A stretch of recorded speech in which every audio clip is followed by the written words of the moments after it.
Yes, yes, yes, yes, yes.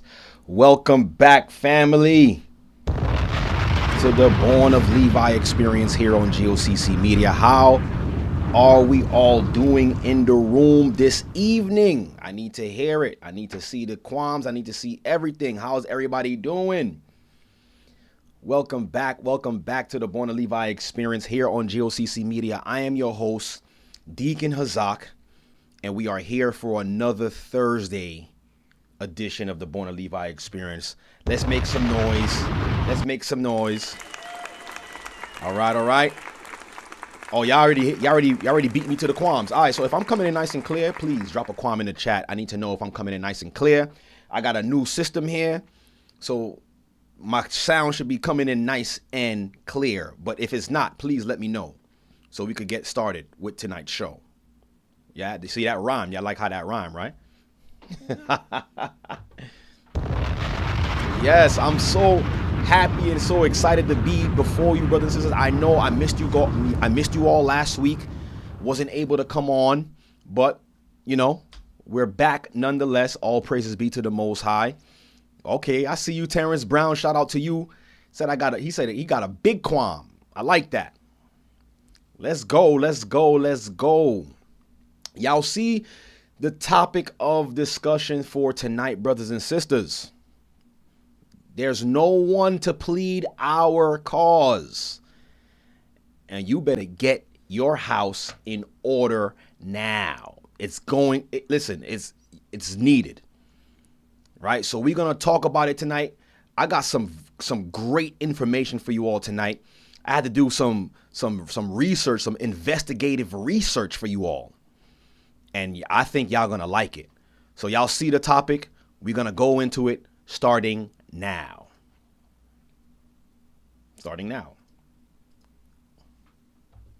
This is the Born of Levi experience on G.O.C.C Media. Yes. Welcome back.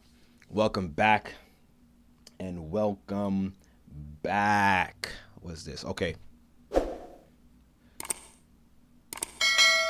Yes, if you are new to this channel, please hit that like button. Also hit the bell for notification and subscribe as well too. Thank you, G.O.C.C Maria, for the super chat. Where's my sounds? There it goes. I had to program new sounds. Let me know if the sounds is coming in clear too. I gotta make sure everything is flowing. I got a new sound system here, new interface here, so I gotta make sure things is coming in smooth. So shout out to G.O.C.C Maria for the super chat. Also, shout out to Nina Cook for the super chat. Bless y'all. We appreciate the super chats. Y'all know when y'all hear that sound, that's the super chat sound. All right, let me see what I'm seeing here. Give me 1 second. What's this? What's all of this? All right. Thank you, Princess Judah. She says Quam sound is good. Right? Let me clap it up. Thank you for that. I appreciate it. Thank you guys. Please, as you come in, to hit that like button on your way in, so that way we can let everybody know that I'm on. And I thank you guys for doing that. You guys are doing a great job with hitting the like button. Y'all are doing a great job. So I appreciate that. I appreciate everybody for coming in. I thank you all. I hope that you all had a blessed week. I'll pray that you all are doing well. I hope you and your families are safe. Your children are safe, growing, right? All praises be to the Most High. So let's get started, man. I thank you guys for coming in, man. I really do appreciate you guys coming on. And I'm actually excited because I know my sound is coming in good too, because I'm seeing it loud and clear. I'm seeing it. All right, all praises. Yeah, like I said, I missed you all last week. Couldn't come on. But I pray that you guys were still blessed and edified through the past lessons and, the elders who were on as well, too. So we are here. You see the topic of discussion for tonight. No one to plead our cause. And it's time for us to put our houses in order. Why? Why is it time for us to put our houses in order? Because if we don't do it, who is?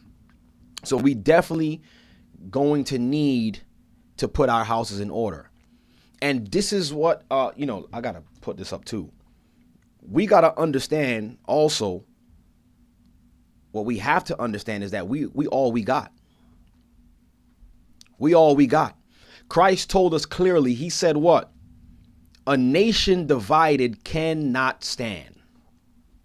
So if we're divided amongst ourselves, like check this out. If we're divided amongst ourselves and we're already segregated from the other nations, like the other nations really don't want nothing to do with us.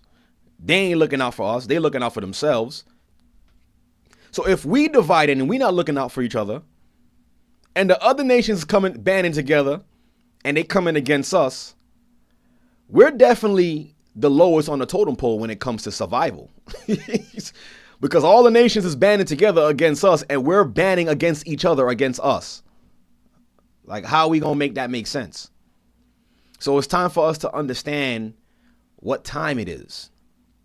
Because the enemy, what they got planned for our people, they're banking on us to destroy each other through whatever it is that they got planned, right? They're banking on us to destroy each other. And we got to show them something different. And something that the conscious community failed to do throughout all of these years. They always want to tell us, yeah, the Bible is not the way. The Bible is a white man's book. The Bible was written by a man. Still trying to figure out the name of the man that wrote it. Still trying to figure out and get the depiction of the white man who wrote it. You know, if they could produce that evidence, that would be helpful. Right? So they want to tell us all these things and tell us we got to walk away from the Bible and follow what? And do what? They claim they had the answers, but they still can't get it together. So what are we supposed to follow? Because if they had the answers, surely they would have came out already with the answers. And that's what we would have been following as a people. But they don't got the answers. Christ is the answer. And that's who they fail and they neglect and they reject. But it's okay though, because at the end of the day, we're going to see who is who and who was on the right track. Right? It's not that, not that we're praying for the downfall of our own people. Nah. And I'm not going to be the one holding the sign saying, I told you so. They're going to already know that. They're going to feel it. They're going to see it. So it's upon us to just continue to live for Christ, continue to live for our neighbor, because those two things hold all of the law, right? What? Love the Most High with all your heart, soul, and mind. And the second one is likewise. Love your neighbor as you love yourself. On these two hang all the law and the commandments. So if we follow that, if we truly have love for our neighbor, right? Truly have love, truly look out, truly use charity, especially when charity is needed. And the times we're coming in, charity is definitely going to be needed. And I'm just want to apologize in advance because there's some lightning and thunder going on right now. And I experienced a blackout for like a split second. So if that does happen, I do apologize. I will come back on because this is some great information that I want to talk about. And speaking about storms and thunder, right? Give me 1 second. I got to put this on the screen. This is the bulk of the show, right? Give me 1 second. This is the bulk of the show. Let me put this on the screen. Let me maximize this. Okay. So for those of you guys who don't know or who haven't heard the news, and what's so crazy, this has been happening going on 2 weeks now, and I just heard about the news today. And what am I talking about, you may ask? I want to make the screen bigger for this. What's happening right now? Come on, no, go back. What's happening right now? I'll get her out the way. What's happening right now in Gary, Indiana? I just heard about this today. And I was like, nah, you know what? I got to look into this. So apparently there is a power outage in Gary, Indiana right now. Northwest Indiana. And they've been without power for 8 days now. And guess what? What I found out about Gary, Indiana. Gary, Indiana is a predominantly black town. A lot of our people was found there. And when I did more research, I did more digging concerning Gary, Indiana. At one point in time, Gary, Indiana was a thriving city.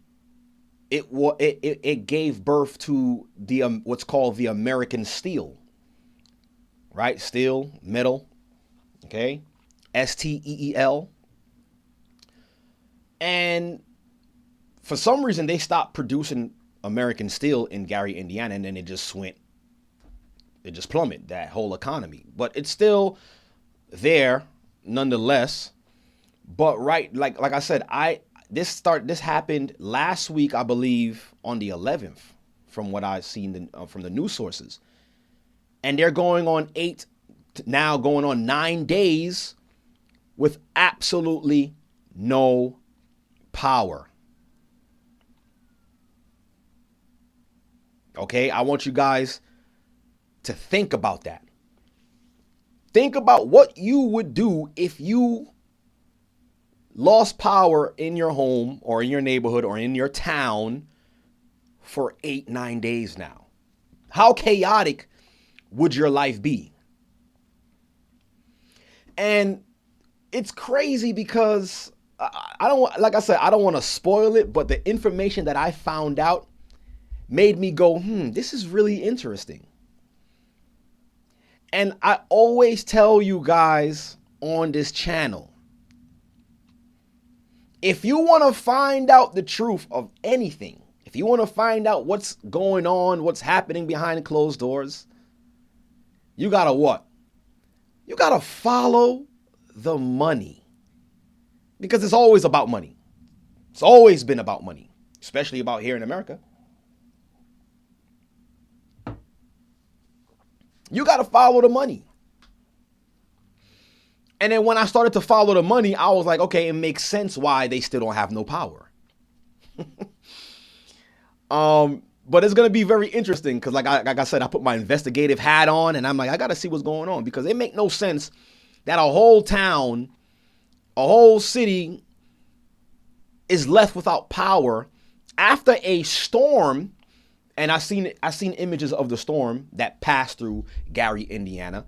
There was like a tornado. There was trees everywhere. And I'm like, all right, these people really actually did go through it. They went through some crazy joint like that. The storm went through, it passed through, boom. Then they were out power. They were saying in the beginning, okay, yeah, this is, we're expecting it. We're expecting it to open up next day, and then it kept going. All right, so I'm seeing real time that somebody says Walgreens is open. So I'm assuming that you're in Indiana. I'm trying to Suno, right? Somebody says the Walgreens is open. I'm hoping that you're talking about in Indiana. That's like a and you also said the gas station was open. And I'm also seeing from Mariam saying there were shots fired at the workers trying to get the power back on. I didn't even hear about that. That's interesting. There were shots fired at the workers trying to get the power back on. You see, and now this is making me, this is really jogging me to my thesis here.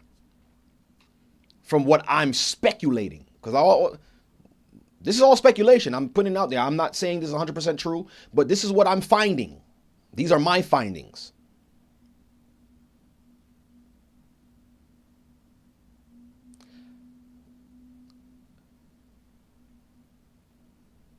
So I see NDO says, I heard they was trying to build up Gary, but they have to get the ninjas out first.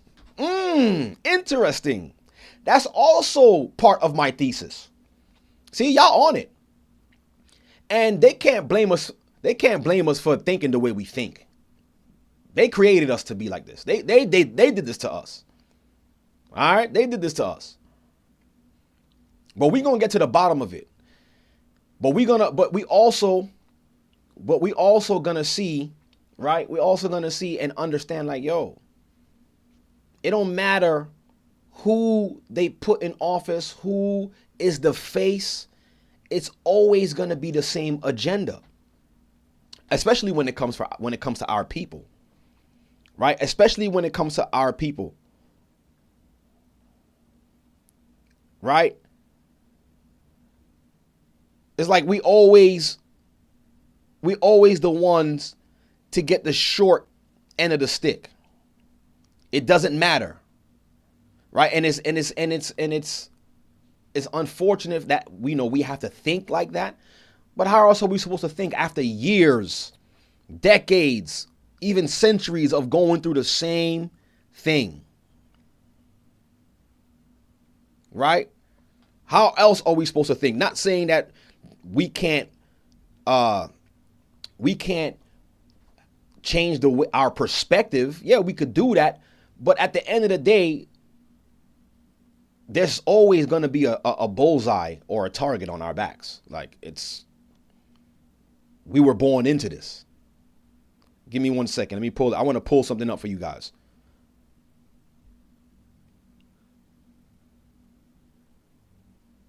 One second.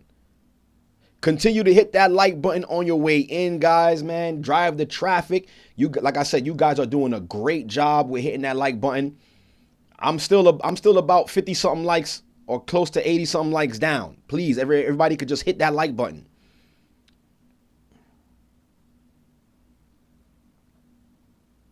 What's going on here? 1 second, guys.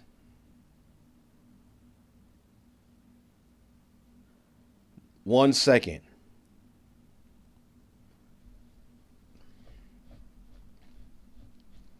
Let me put this on the screen here. And peace and blessings. Welcome to everybody who's coming in. The topic of discussion is no one to plead our cause. We're going to talk about it today. Let me pull up this scripture to read first before I go into the first video. Like I said, we're speaking about what's going on, the ongoing power outage in Gary, Indiana, a small town in Indiana. Predominantly, the population is black. And you guys are putting some things in the chat that I didn't even consider.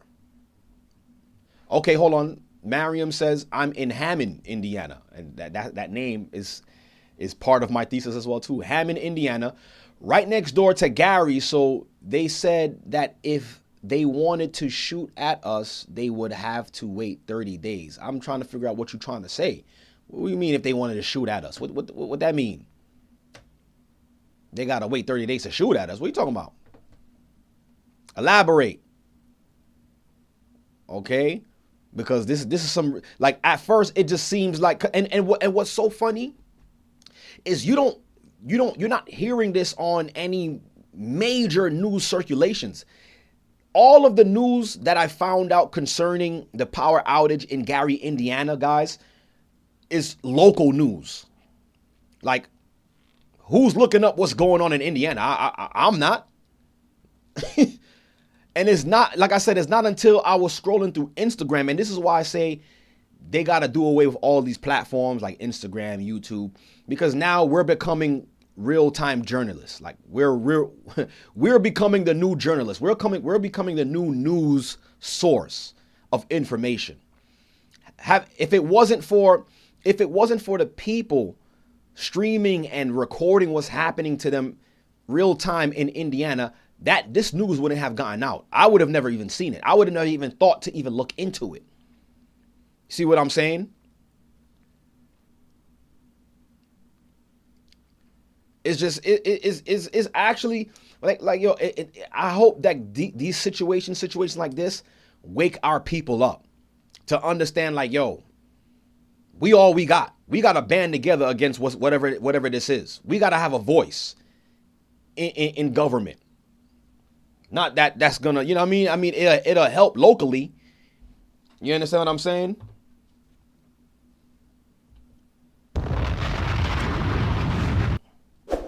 What's going on here? All right, this one. Thank you, Claudette Paul, for the super chat. Thank you, Claudette Paul, for the super chat. Right? So let me read this. Let me read this scripture first before we go into the first video. I want to put it on the screen. Right here. The book of Zephaniah 2 verse 1. And you can see it on your screen. It says, gather yourselves together, yea, gather together, O nation not desired. You see there, that's a key indicator of what we need to be focusing on as we see these days approaching. And the reason why I'm saying that is because nobody is talking about our plight. Nobody is talking about our neighborhoods, what's going on with us. They're more concerned with their finances. They're more concerned of their, what is it called? The military budget, that there's how much they spending on military forces for the year. They're talking about crypto. They're talking about everything else rather than talk about what's happening with our people. Rather than talk about what's happening with our people, guys. They don't care. And this is the reason why the Most High said what? Gather yourselves together, yea, gather together, O nation not desired. Before the decree, bring forth. Before the day pass as the shaft. Before the fierce anger of the Lord come upon you. Before the day of the Lord's anger come upon you. So these, like what's happening to our people, not just here in this soil, but throughout the four corners of the earth, these are like shakeups. The Most High is like, for those who have eyes to see, like Christ said, because not all of our people could see. But these are like warnings for those who can see, for the elect. These are signs for us to be like, you know what?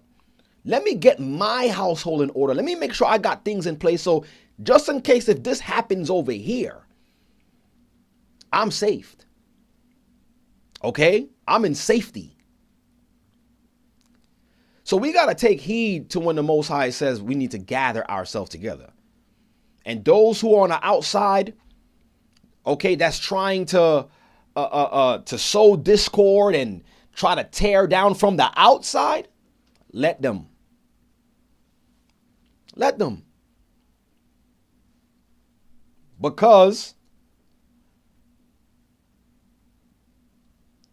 before the day of the Lord's anger come upon you will come upon us all. That fierce anger is going to come upon the whole earth.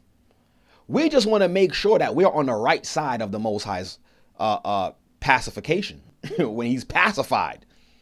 We don't want to be on the Most High's anger side. Okay, we don't want to be on that side. We don't want to see the angry God.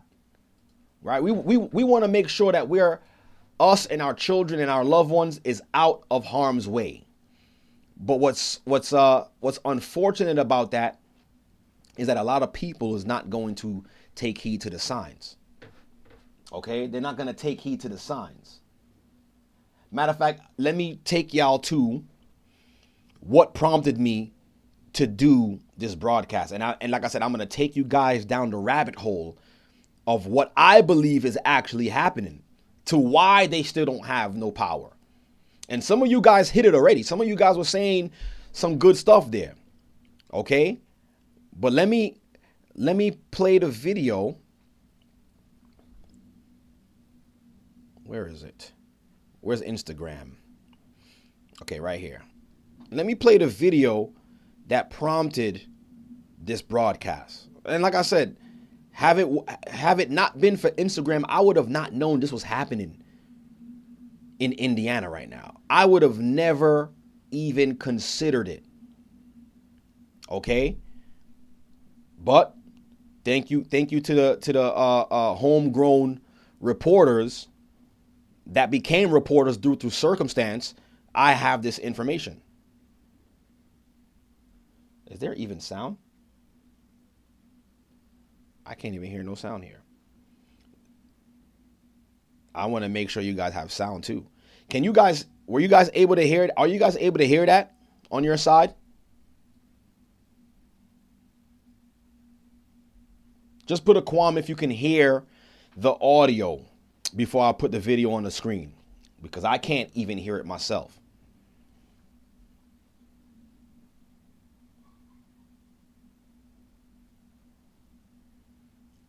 Okay, let me fix that. Let me see if I'm connected to the Bluetooth here.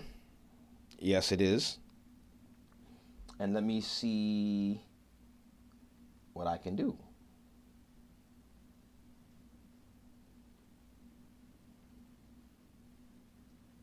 There's no sound still. 1 second. Let me try to fix that. I think I know what's happening. Let me see. We don't have power. The less you they're guys should going be to able to hear be able this to now. basically filter and clean the water. So we need to boil Do you guys hear that? everything on the stove with no power. My name's Aja, and I'm you guys hear still that? in the dark. I know a lot of people don't like to hear me curse, but things just keep getting worse. Y'all and can worse. hear it, but We're I can't now hear under nothing. a boil advisory. I was informed all by good. someone at the sanitation district that the longer we don't have power, the less they're going to be able to basically filter and clean the water. So we need to boil everything Loud and on clear. the Okay. stove with no power. It's just that My I name's can't hear it. Aja, That's and the I'm only thing. still in the dark. I know a lot of people But don't you- like as to you hear can me see- curse, but things just keep getting worse. How we This gonna is do a what's food tour happening in right now. Midwest and Gary ain't had no power and ain't nobody talking about Let's it? listen to them talk a little bit. For one, have not seen anybody else outside of Gary, Indiana, talk about what's going on in Gary, Indiana. And I don't like it. And if you know me, you know I put my money where my mouth is. So today alone, we've been on the phone with the mayor's office to see if there's ways we can get involved. We've been on the phone with Salvation Army to see if we can get a Salvation Army truck and just drive around and pass out necessities, goods, anything that we can get our hands on. How we gonna do a food tour? I'm not only making. I live in Gary, Indiana, but it's been over Look 240,000 at this. people without power. No lights, no Look what our Wi-Fi, brothers and can't sisters gotta charge go your through. phone. It's women taking cold showers. Everybody refrigerators off. It's restaurants closed. My neighbor's been barbecuing meat every night, and his kids outside playing, having fun as fuck in the dark because there's no school. I live in Gary, Indiana, but it's been over 240,000 people without power. No lights, no Wi-Fi, can't charge your phone. It's women taking cold showers. Everybody refrigerator. Thugged it out through the whole 7 days. This and poor guy I right didn't want to here. get a hotel because I didn't know how long this was gonna last, and I wanted to save as much money as I could just to, just in case, because you just never know how much money you're gonna need because how long this tragedy gonna go on. So on the 7th day, I finally bought a hotel room, right? It was power. We went where the power was, right? No storm, no nothing. The power went out in here. Still Thugged to it no out power. through the whole 7 days. He couldn't escape and it. I didn't That got really crazy. There were a lot of pew pew shots right outside of my Listen to this. door. We actually just heard some coming in. So guess what we did? We went to Bass Pro Shop and got some. Just in case you didn't know, it is So she had to go pitch pick up a black few dark things. still in this house everywhere. Actually, you don't even street a street light, do you? That got really crazy. We are currently day 7. So people no are power. So people are actually tracking. Don't even know when our power is going to be restored What's going on at this with them point because the time keeps right now. changing. But let me show y'all It's how crazy. dark it is. There we go. Completely dark. It's not safe. People are breaking in people's houses and everything. We are currently day 7. No power. Don't even know when our power is going to be restored at this point because the time keeps changing. But let me show you. All right, so I'll come back to that later. Right? So as you can see,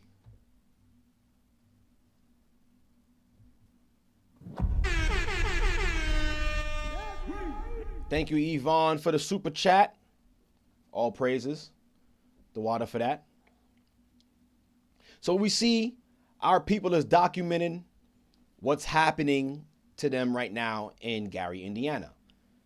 right? And it's still going on. Let's go here. Let's go to YouTube now. Okay? So like I said, I didn't find out about this until today, which is the craziest thing. And this thing been happening for 8 days now. So now let's take a look at this. Fair use. And like I said, this is local Indiana news. Like, I would have never stumbled upon this. No way I would have stumbled upon this news had it not been for Instagram and you know, I started to do some research and to figure out what was happening. Miss Duncan says the purge is in full effect. Listen, could be, because it seems like they're trying to get them to become animalistic. Because I even heard somebody say that they got the National Guard coming there too now. 9 days without power now, guys. So look at this. They say that they might not get the lights back on for everyone until next week. A long time, but there is some help. They said they may not get the lights on for everyone until next week. That's crazy. On the way for some folks out there. Gabriela Primus is on our way to Gary, Indiana right now. She joins us live to explain. Hey, Gabby. Hey, Tia, Natalie. Yeah, we're heading over to Gary because we do have an update that I'm going to share with you about some of the top meals that have been offered by the city of Gary. But first, I kind of want to wrap up what we found out this morning over in Dyer, Indiana. We know that NIPSCO says that power will be restored for customers there by midnight tonight. That same goes for East Chicago Community 2. That would mean lights back on for more than 2,500 Look at that. people. Look at the devastation. We know in Northwest Indiana, there's a lot more than that still are in the dark. Looking at some of the storm damage, though, from the August 11th storm, it's no wonder things have taken so long. I mean, we've seen a lot of reports of these communities like Dyer stepping up, helping neighbors, and the town has been working hard to pick up trees, debris around the area before construction starts. But you know what? You know what's the crazy part, guys? This summer has been kind of a little wacky when it came to the weather. Like right now, it's storming right now.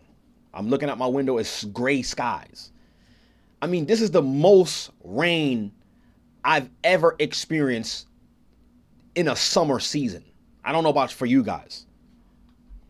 This has been the most rain I've seen in the summer. It's like almost every week it's been raining. Every other week. This is and for those of you guys who's going to Tabernacles, make sure you guys have your rain gear. Make sure you have some rain gear, because you never know. You know, the way this thing is going, like, but I'm gonna pray against that. Hopefully the Most High is merciful, and we have some good weather, and we do things that's pleasing in His sight out there, and He send good weather. But make sure you have your rain, because even last year it was good outside, but I made sure I had my rain gear in the trunk. I'm not playing with them. But listen, it's been a crazy summer for us. On some of these homes and businesses that were damaged. We were able to grab an update with David Heyer. He's the Dyer town manager, and here's what he shared. NIPSCO missed the deadline last night of 11:59, so that got a little frustration amongst the residents. There was some progress yesterday. Some neighborhoods got it. Our wastewater treatment plant is back on power, which is huge for our town. Operating on generator makes everybody nervous. We do have pockets that are still out. According to the website, we're about 1,500 customers, give or take a few, that are still looking for power, and we're fighting hard for them to get that service. Residents did see a mass amount of NIPSCO trucks yesterday. We're going on day 9 right now, so we are all in this together, and we're going to try to get back to normal here. Crazy. And again, now we're headed over to Gary. Here's some of the damage. Day 9 without power, guys. Can you imagine going that long without power, guys? Can you imagine? And these people is enduring that. From that August 11th storm, Gary is last on the list to get power back. NIPSCO says it should be on by midnight on Tuesday. That's August 25th. It should be on by Tuesday, August 25th. They're projecting it to be back on by Tuesday. We didn't even get to Friday yet. And they talking about Tuesday. Last look, close to 25,000 residents still in the dark. And this is gaining a lot of attention, especially looking at, so again, some of this damage. It's hard to even believe it. And some of this attention. All right. Thank you. So as you can see, this is what's currently happening right now in Gary, Indiana. No power. No power right now. Going on day 9. So, like I said, I was doing some research. Hold on, let me hold on. I was doing some research. I'm like, yo, let me try to figure out why can't this town get the power running? It don't make no sense. So then while I was doing some research, this came up as far as, and this came up. Let me put it on the screen too. Let me put it on the screen for y'all. This came up, same thing. This is Chicago News, NBC. This was 6 months ago.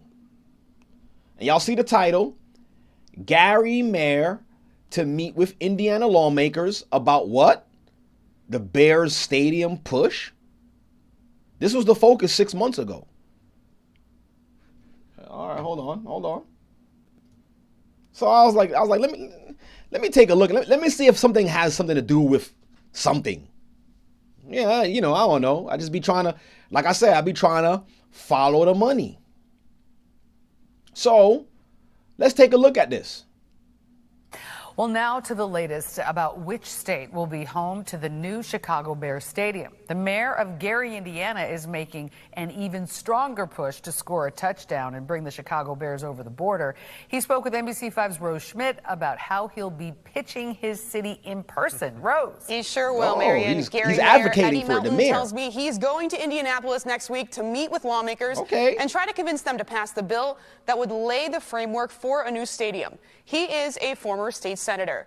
Gary has 3 sites in mind, one near the Hard Rock Casino, the others along Lake Michigan. The bill would create a new state-run stadium authority that would finance and build a new stadium in Northwest Indiana. Wow, so 6 months ago, the mayor of Gary was advocating for a push to bring the Chicago Bears to Gary, Indiana. I mean, I can't remember the last time the Bears won anything. The last time the Bears was good was when they had Brian Urlacher, and he was a linebacker. I don't know anything too much about the Bears. You know what I'm saying? I'm sorry. Chicago, I'm sorry. But anyways, the mayor of Indiana is looking to move the Bears to Gary. This was 6 months ago. The Senate passed it yesterday, and a House committee could hear it as soon as next week. If it passes, it would then go to the full House for a vote. Governor Mike Brown already said he's all in on a new Bears stadium. And the governor of Indiana said he's all in. Listen, I'm all in for a new stadium for the Bears. Yeah, because we care about them Bears. Right? That's just what this city needs. A football team. Melton also told me he's spoken with the Bears organization. Indiana's already a business. Oh, look at our mayor right here. The mayor of Indiana. Mayor Eddie Milton. And you see with this brother, he probably just doing what he's told. He just the mayor. He probably just doing what he's told. So I'm giving him the benefit of the doubt. This friendly state, we've already has the tax structure. The added components that this bill is making is going to make it hard to resist for any business to turn down. This bill is gonna make it hard to resist for any business. So what is it about, guys? Make sure y'all can see it. What I told y'all, we gotta what? We gotta follow the money. This bill is going to make it hard for anybody, any business owner to resist. Even me. That's probably what he want to say. Even me. Even if it means turning a back on my own people. Listen, allegedly, supposedly. I'm not saying that's what he's doing. I don't know. But it's hard to resist, according to him. Such a great deal. As for the Senate passing the bill, the Bears say it's another positive and significant step toward building a world-class stadium in Northwest Indiana for Bears fans and all of Chicagoland. So bottom line, this border battle, it's heating up. Melton says... All right. So we see that they're looking to move the Bears stadium from Chicago to not just any place in Indiana. In good old Gary, Indiana. This was a conversation that happened 6 months ago, before this tragedy that the people of Gary right now is experiencing. So I was like, okay, that's interesting. You trying to move? Okay, they one thing that's a possibility. They're trying to move, the Bears or a football stadium into Gary. And I'm like, okay. And I was thinking about it. What are the benefits of doing that? Okay, it's going to bring revenue to the city, right? More taxes. People are going to be shopping more. It could be. I could see it as a benefit, okay? Because you bring a team into a city that like nobody's traveling to. You're going to bring in people that's traveling to come see the Bears play, right? You're going to have tourists all over the place. So it's economically it makes sense.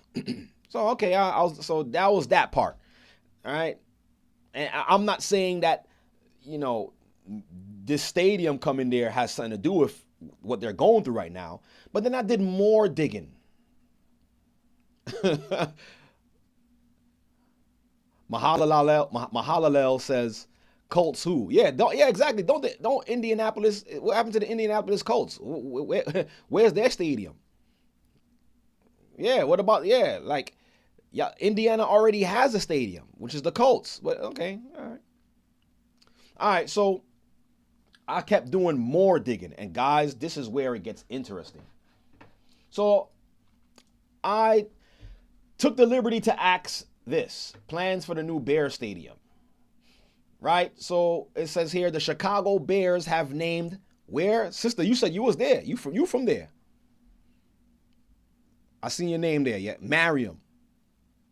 They coming to your neck of the woods. It says the Chicago Bears have named Hammond, Indiana, as the sole focus for a new multi-billion-dollar domed stadium. Right? So it's located 20 miles from Chicago. So I was like, okay, so they're looking to go to Hammond, not really so much Gary, but we don't know. It's still up in the air. Right? And then I asked Google again. Well, I seen this article. Chicago Bears' sole focus on new stadium is Indiana. So this was the talk of the town 6 months ago. So from there, I had asked this question. How much money will the state of Indiana have to pay to build this stadium? So it says the state of Indiana has committed. This is how much they've committed to this. Like I said, you gotta follow the money. And when you follow the money, it's gonna make sense to why these people are still without power. Because look where their focus is.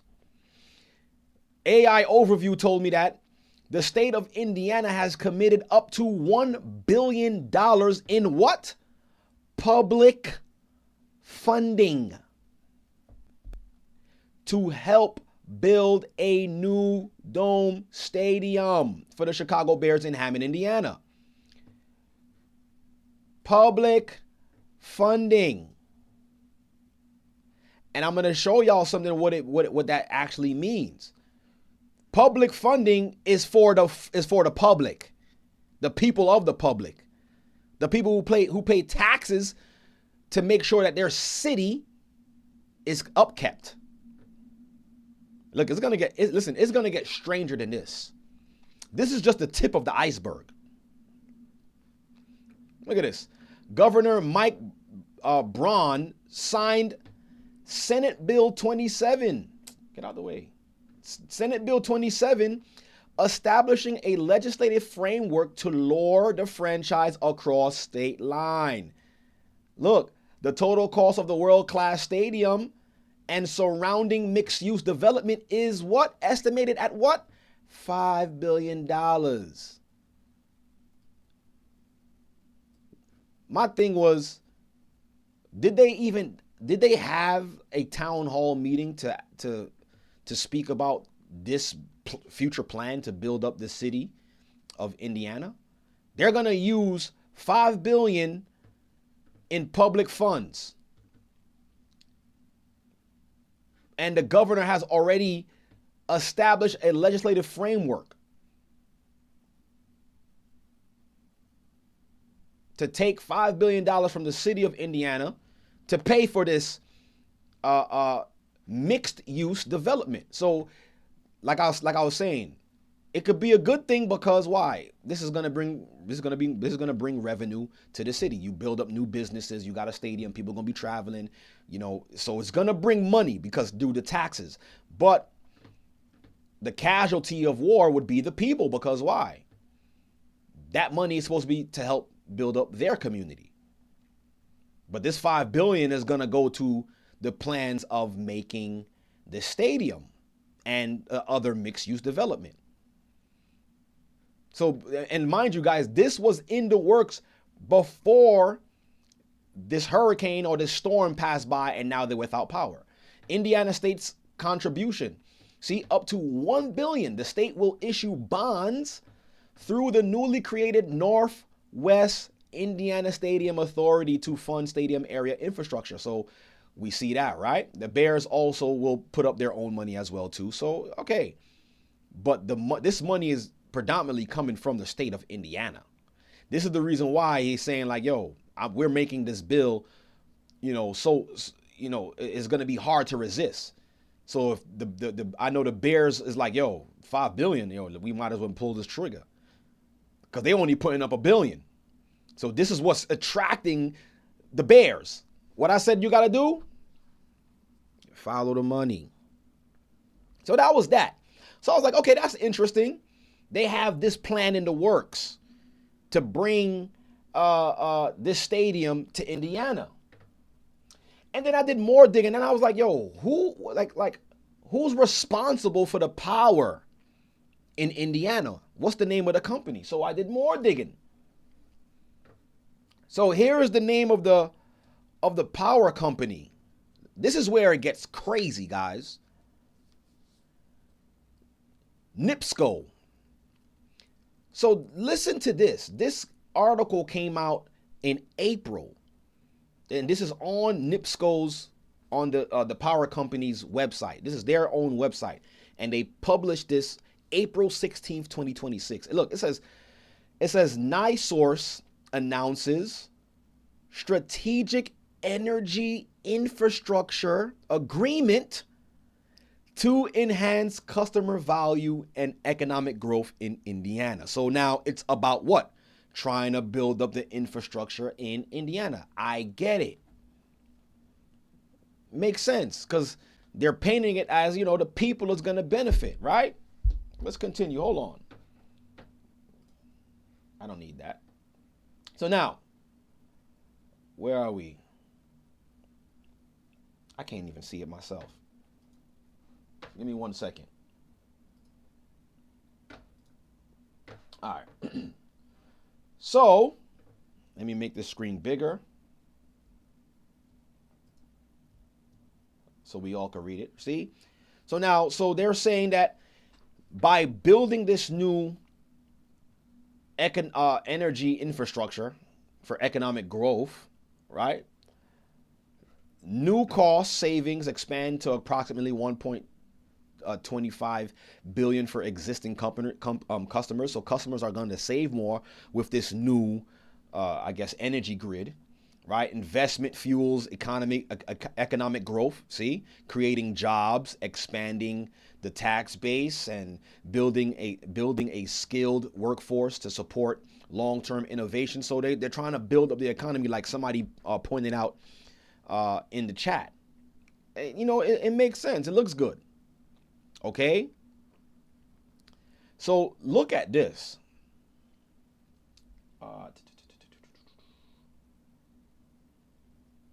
I want to read this. All right, right here. Should I start here? Okay, let me just read down. So NiSource Inc.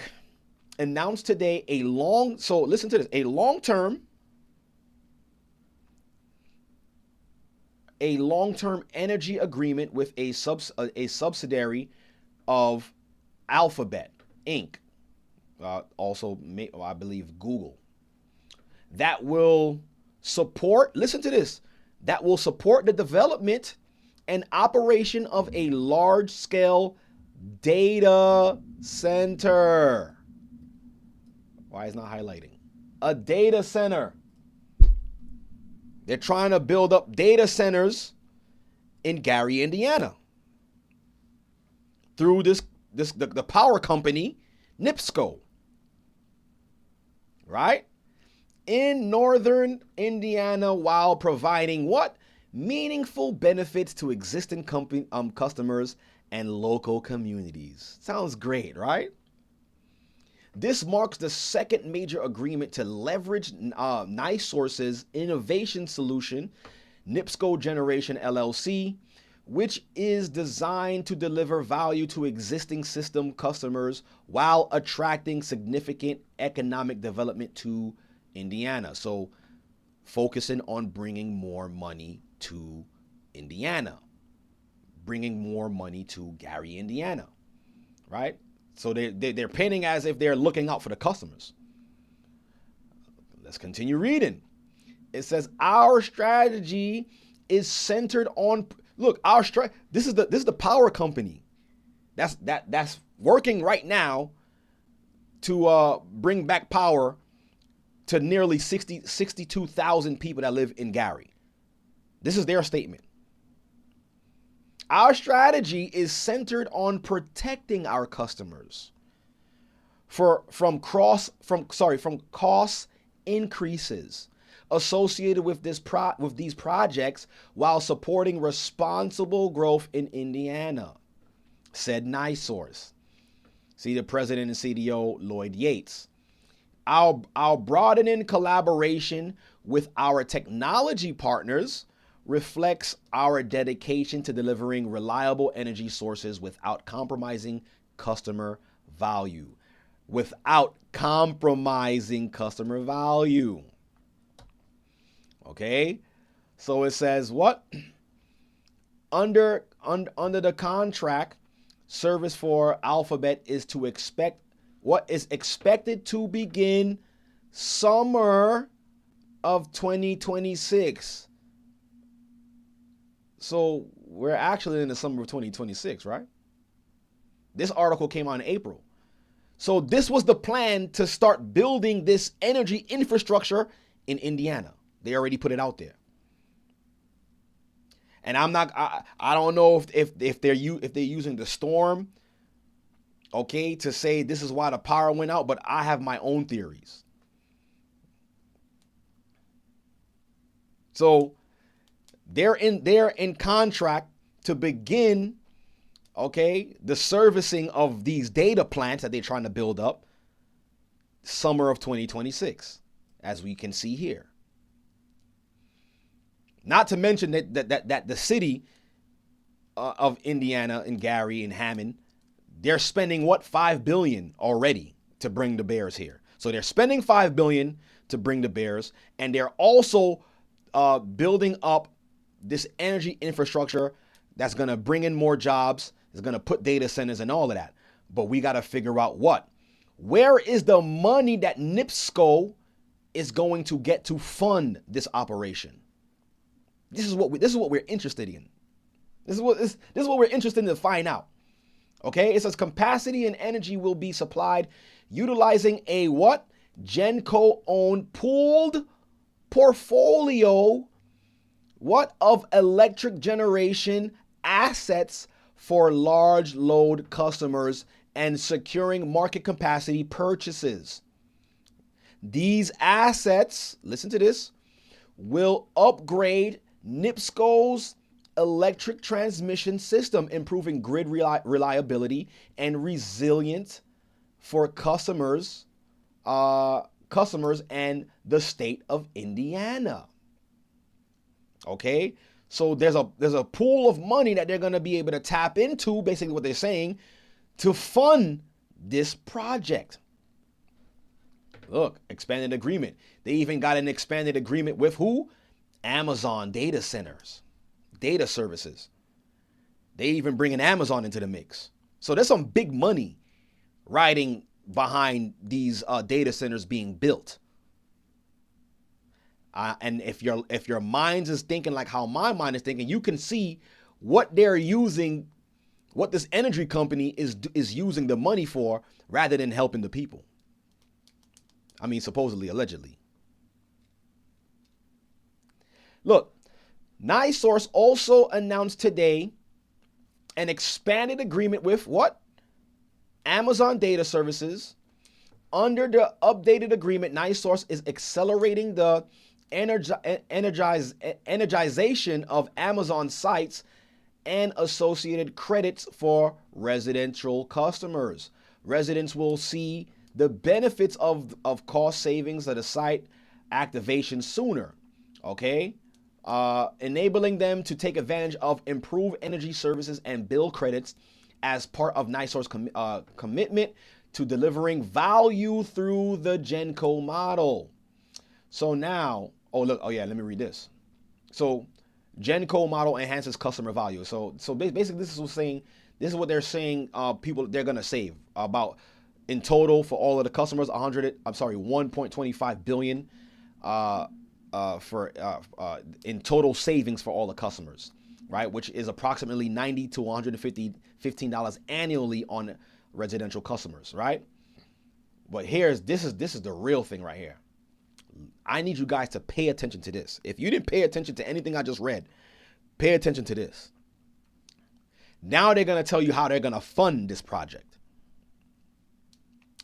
Furthermore, NiSource will make additional contributions. So this company, the power company that's responsible for the people of Gary, Indiana,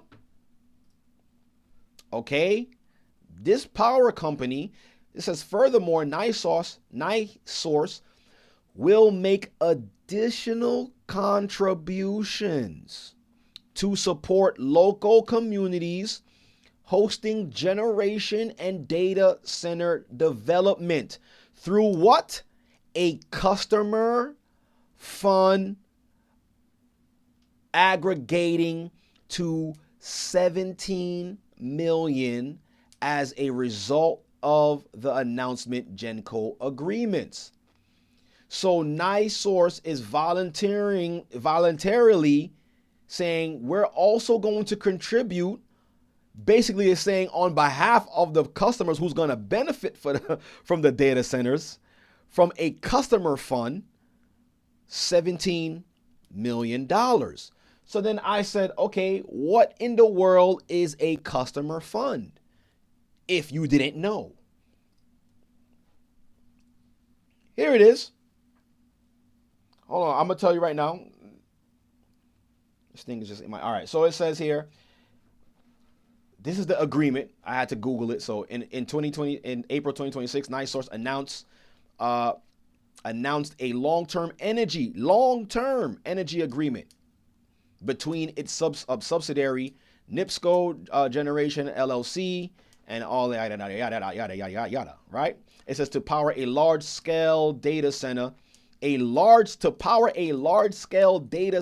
northern Indiana, which they said, you see, targeting a service start in the summer of 2026. So it was supposed to start this summer. They have a contract with these people. So now Then like I said, what is a customer fund? What is it called? A customer fund agreement. What is that? So I asked Google to explain what that is. The AI overview says a local customer fund, listen to this, is a pool of money. A business or a group uses it to what? Support people in their own town. So it's a pool of money to help the town, to help the people in the town. It helps local buyers, small shops, or community projects grow. Look, you see, community projects. So they're using this data center thing as a community project. So my thing is, did the community actually come together and say, I want this? And you see, they're banking on our people because, you know, they're not going to attend none of these meetings. They're not really in tune with government proceedings and what's happening with their local money and their funds. So they probably had a town hall meeting and nobody showed up. And so they voted yes on building this. But the funds that NIPSCO was going to use is from a community fund, the local customer fund. Right? Look how it works. A pool of money. People or companies put cash into one safe account. Those funds usually come from your tax dollars, paying your city taxes. And the city allocate certain portions of those taxes to help your community.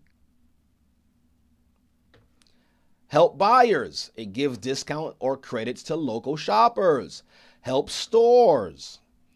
It funds small neighborhood shops so they do not close. Build trust. It shows a business cares about its hometown. Right? So, I asked more questions.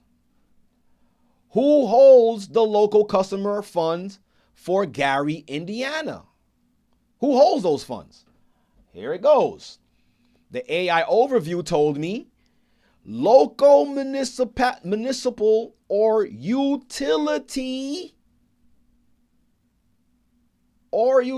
customer deposit and trust funds for Gary, Indiana are managed internally by the City of Gary Department of Finances, where you pay your municipal taxes. So, I don't know if you guys could see what I'm seeing. See, under the oversight of the city controller or by specific local utility entities like the Gary Sanitary District, okay, yada. So it says utility accounts, okay? Utility-specific customer deposits are assistance pools, okay, such as these related to local water, sanitary, or regional power services via providers like who? NIPSCO. The same company, get out of here. The same company that's working on the problem right now for the city of Gary. I don't know if y'all see what I see. Like it's not that hard to find out this information. They put it out there for you guys to know. They got big money running on this project here. While NIPSCO is still, you see, storm restoration update. Here's an update for y'all. As of 4 p.m. Central Time, August 20th, which is today, 2026, the next scheduled date was for later on tonight. Customers currently without power. Look how many people is currently without power. They said 12,000. Customers currently without power, storm related. So, this is non-storm related. So non-storm related people without customers without power, which has nothing to do with the storm, was 12,000 residents of the city of Gary. They had nothing to do with the storm. Now, customers currently without power, which is storm related, is what? 68,000 residents of Gary. Still, August 20th, 2026, without power. Customers restored since the event, since the start of the event. Okay, so they worked on it. So they got 360,000 people, 306,000, excuse me, people who's been restored. Total outages since August 11th was 374,000. So you still got 68,000 still without power. This is what they're telling us. This is what NIPSCO is telling us. So this is the area that's affected. Look at the heat map. This is the heat map of Gary, Indiana, of the people who are affected by the power company, NIPSCO. But we just found out that NIPSCO is using the local customer fund or a pool of money to fund its community project growth. While you have 62,000 of people, 62,000 residents of Gary, Indiana, still without power. What are they doing with the community money that's there to help the community? Why not use that money to just like, you know what, let's put the power back on for all these people. But remember, they have this project. They got this project here that they got to fulfill by summer of 2026. Summer's almost done.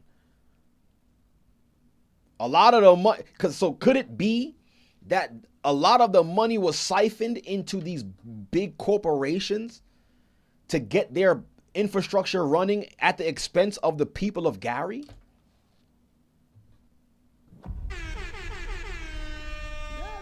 Thank you, Yashara Workshop, for the super chat. Bless you. Right? Could it be that, hold on, could it be that the pool of money, which is supposed to be for the people of Gary, has went to fund a project that they saying is supposed to be for the community? But if it's for the community, how does the people of the community feel right now with these power outages? I bet you any amount of money the people who is without power would say to hell with that project. Use this money to help build and fix this infrastructure.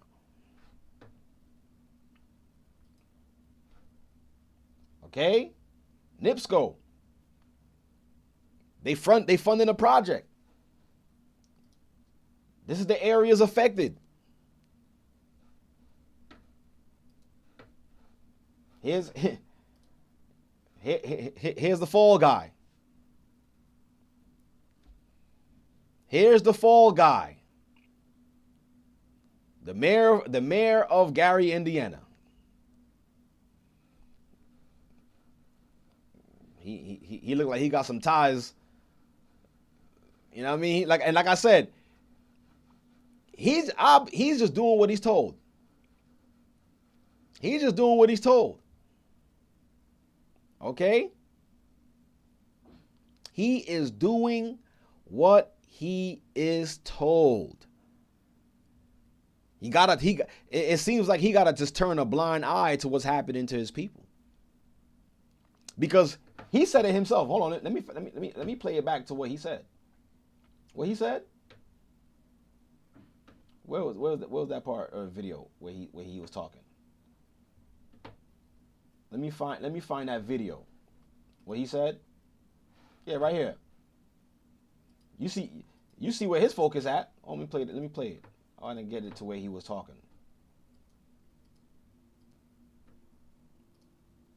There you go. You see where his focus is at? 6 months ago, this is what he was talking about. Indiana's already a business-friendly state. We've already has the tax structure. Indiana's already a business-friendly state. It already has the tax structure. It's lucrative. This gonna be beneficial for who? Business owners, billionaires. While the regular residents, the people who depending on this city, who pay their taxes, get the short end of the stick. The added components that this bill is making is going to make it hard to resist.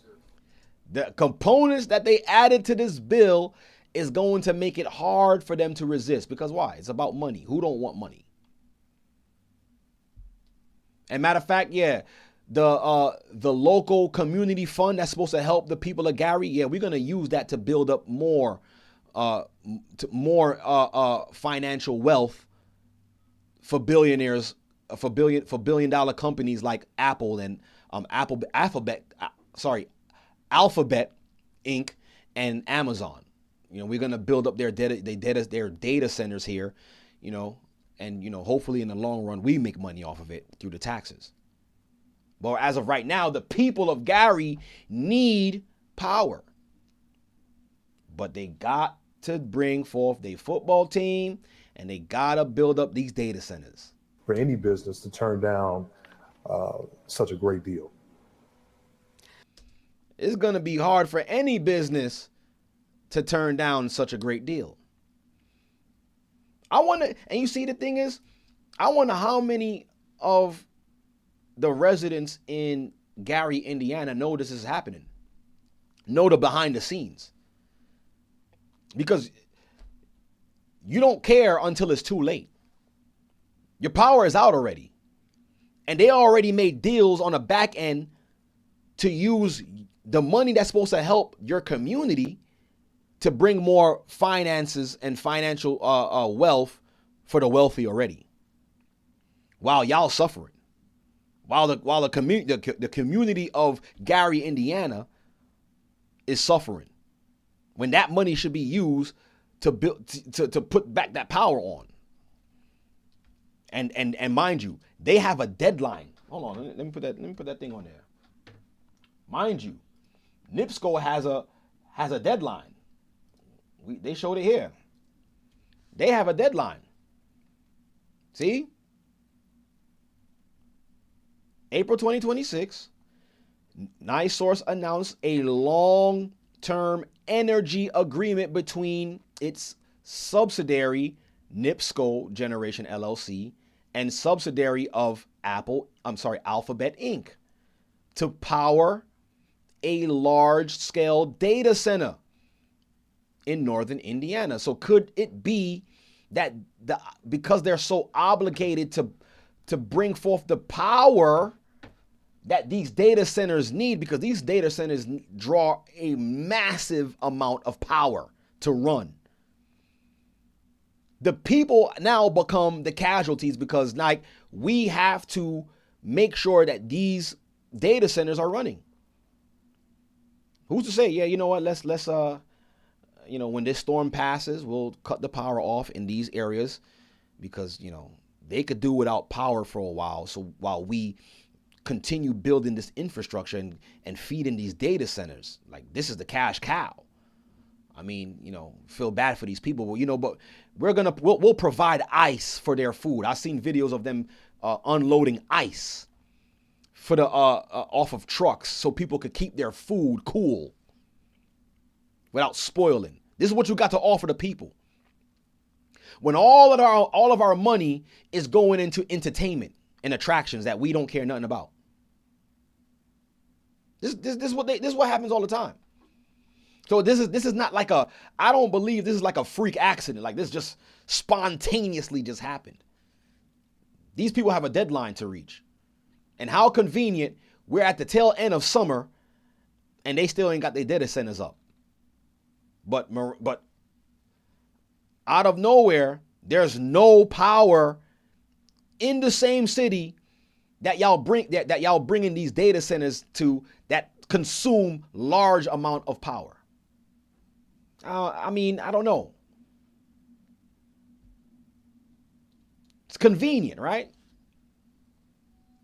it's just a coincidence that this happens.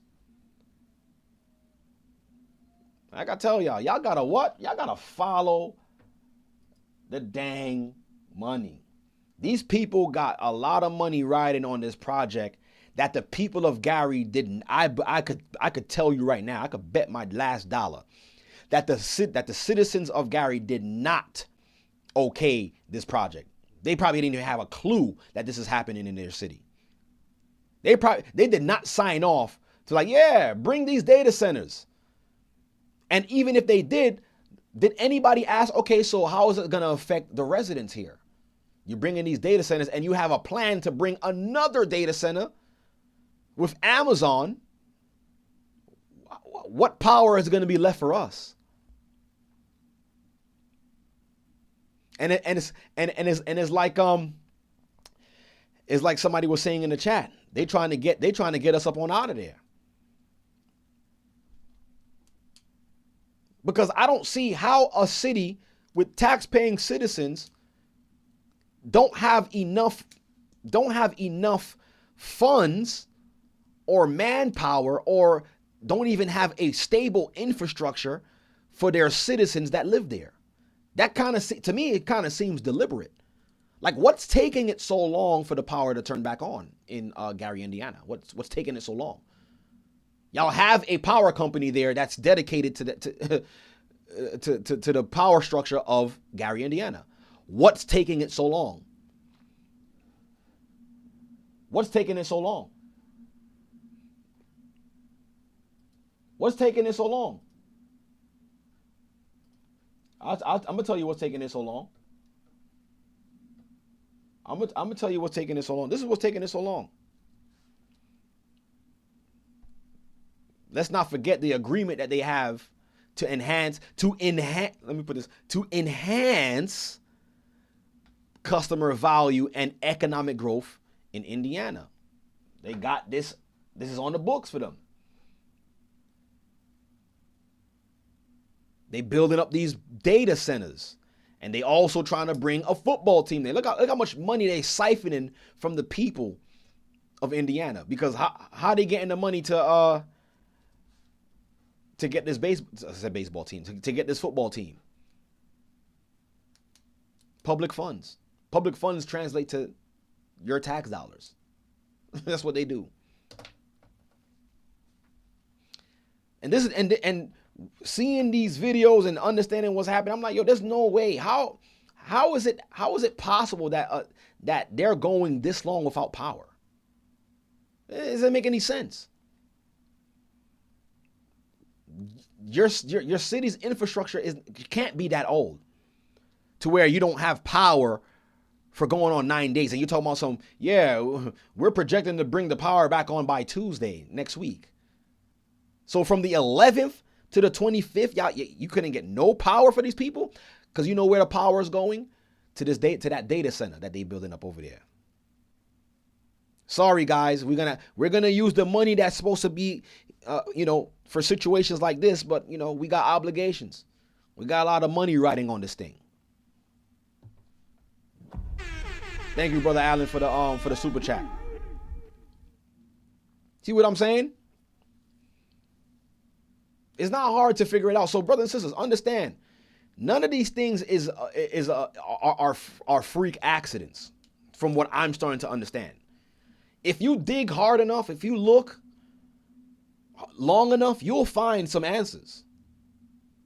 Right? Okay, some situations, okay, it'd be an act of nature, act of God. Okay, I get it. But what if they use these acts of nature, or so-called acts of God, whatever the case is, for their greater purpose, for their plan? And look, I just showed you, look, a few click of the mouse, and I could see what they're doing right now. I don't gotta live there to know. They had this in the works for months. And how convenient, like we seen it here, right? It says what? To power a large scale data center in northern Indiana, targeting a service start in what? Summer 2026. Hence your power outage in what you call it, in Gary, Indiana. It's not rocket science. It's diabolical, yes. It looks like a natural disaster, yeah. But look at the power company that's responsible for upkeeping the power for the citizens in Gary. And look at the ties that they already have to fulfill an obligation with the people's tax dollars. This is crazy. Can't make this up. This is why I titled this, There's No One to Plead Our Cause. It don't matter who they put there. It don't matter the face, the color, it don't matter. You just got to follow the money. You got to follow the money.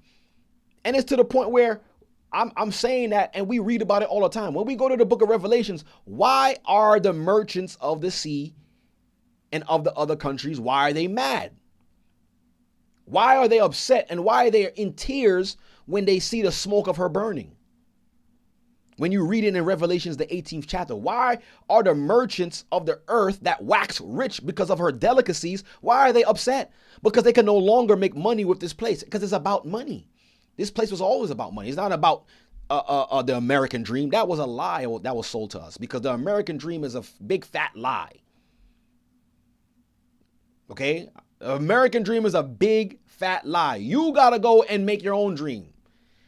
Christ said what? You steady looking for the kingdom when the kingdom is in you. You looking for them to bring forth your American dream. Ain't gonna happen. Because they only focus on their wallets, their pockets. Because you still got 62,000 people. I bet you it's probably a predominant black area that's still without power in Gary. Right? I bet you is a predominantly black neighborhood that's still without power in Gary, but they don't care. You know, let them stay without power a couple of more days, because we need to finish this project right here. We need to finish this.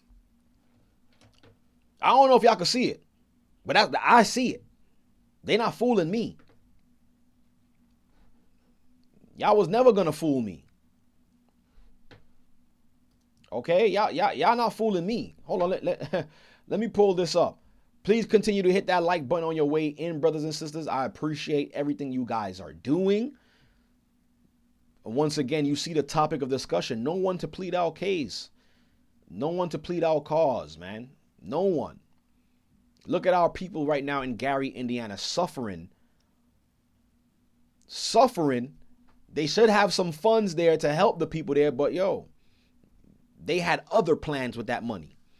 That money that's supposed to be there to help the public, to help the citizens and the businesses that's around the area. Yeah. Don't worry. We gonna use it for y'all, but we know what's best for you and your family. You guys need a data center, right? Yeah. So we're gonna put this, and it's gonna help y'all. While they without power for going on 2 weeks now. It's insane. But they just be showing us how they feel about us. Look at this. Jeremiah 30 verse 12, it says, "For thus saith the Lord, thy bruise is incurable, and thy wound is grievous." And this chapter, we read this all the time. It's talking about Jacob's trouble. We're in Jacob's trouble. Look, that's a form of Jacob's trouble right there.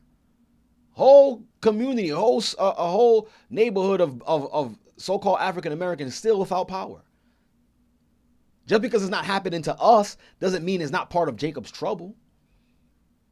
We're all Jacob, no matter where we scattered on the earth. If it's happening in one part, it's fulfilling Jacob's prophecy. The Most High said, "For thus saith the Lord, thy bruise is incurable, and thy wound is grievous." One second. "And thy wound is grievous. There is none to plead thy cause." The Most High said this was to happen. Okay? The Most High said that this would happen. There is none to plead thy cause, that thou mayest be what? Bound up. Thou hast no healing medicine. That means it don't matter where you turn. Nobody's going to have the remedy for what you're looking for. Nobody's going to have your best interest at heart. And this is why I started off by reading that scripture in the beginning. Like, yo, we must gather together, O nation not divided. Because why? There is none to plead thy cause. If there's none to plead thy cause, what do you think we should be doing? We should be looking at each other for help. Like, yo, what are we doing? How are we going to get out of this? But instead, you know, I've even seen some reports of what's happening in Gary. Some of our own people is over there looting and trying to break into homes. And y'all you live in this neighborhood. You're looking to pillage and rob your own people. It don't make no sense. It just does not make, it don't make any sense at all. Here it is. We're all in the same neighborhood. We're all in the same community. We all work regular jobs. We're all struggling to make ends meet. But you want to take this situation as an opportunity to rob and pillage your own people.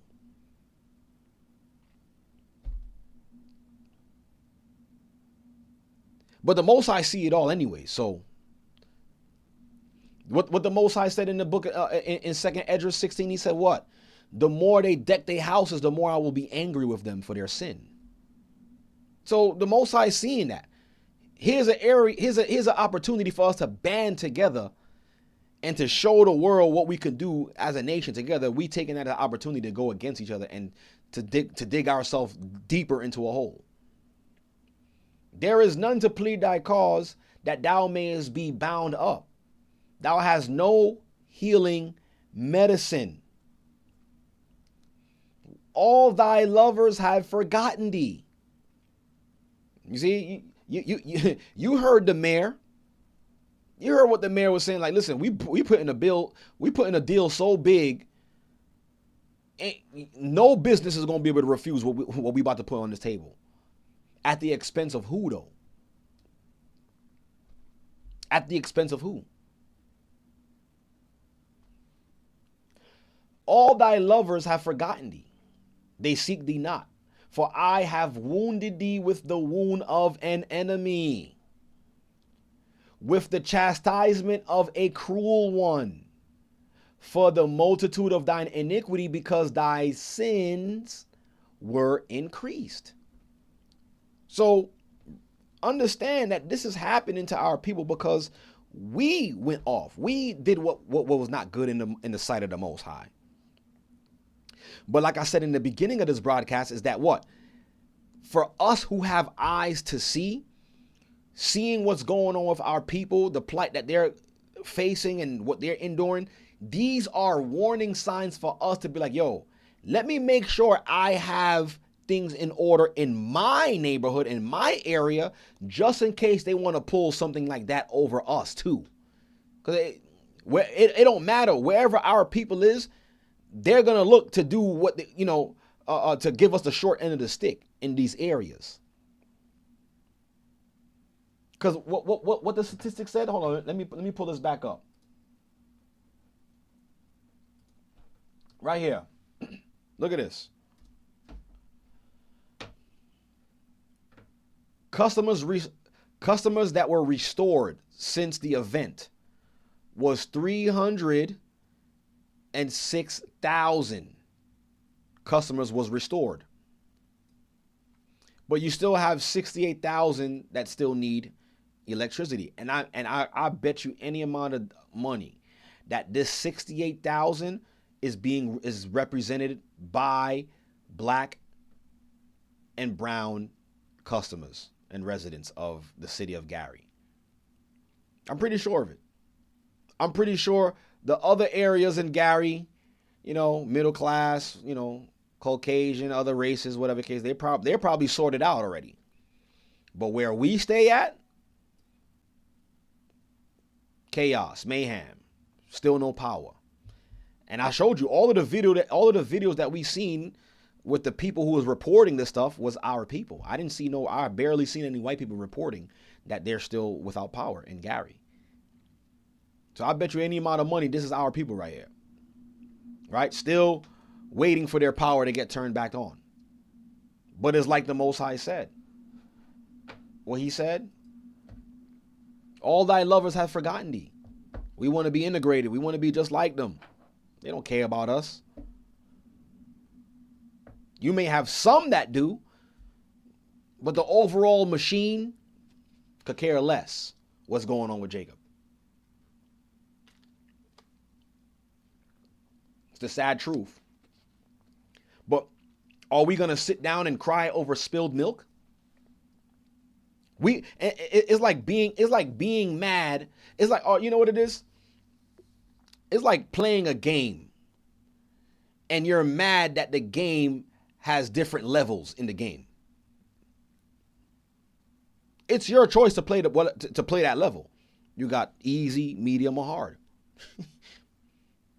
You mad that they got those 3 levels. Why they got to have 3 levels for? Why we can't just pick your level and stay there? You don't got to stay on the hard level. Come down a level. Oh, you don't got to try to be like everybody. Yeah, I beat the game on hard. Nah. There's 2 other levels for a reason. you don't got to stay on the hard level. So as a people, we have choices. You can choose to be angry at the machine and be like, yo, why this is happening to us? Why are they doing this? How come we always got to be the target? Or you could be like, you know what? I'm going to counter work what they're doing. I know that they're going to plan this. Let me have this in my corner. I know that they're trying to take away these jobs. They're trying to do this. Let me put this in place so when they do take away jobs. I know that they're trying to engineer a famine and there's not going to be no food. Okay, let me put some food away. Operate against them. And I always bring this up. There was never a situation where the Most High was let the children of Israel get destroyed unless they were living in sin.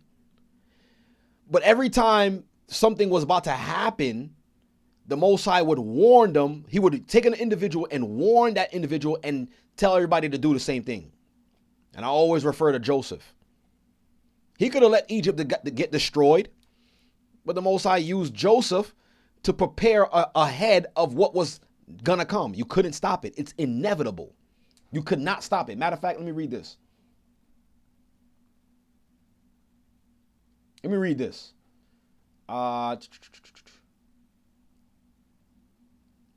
Still in the same book. What is this? Let me read this.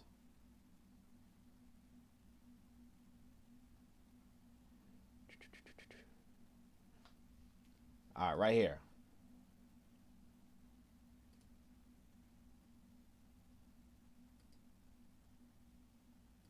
Here.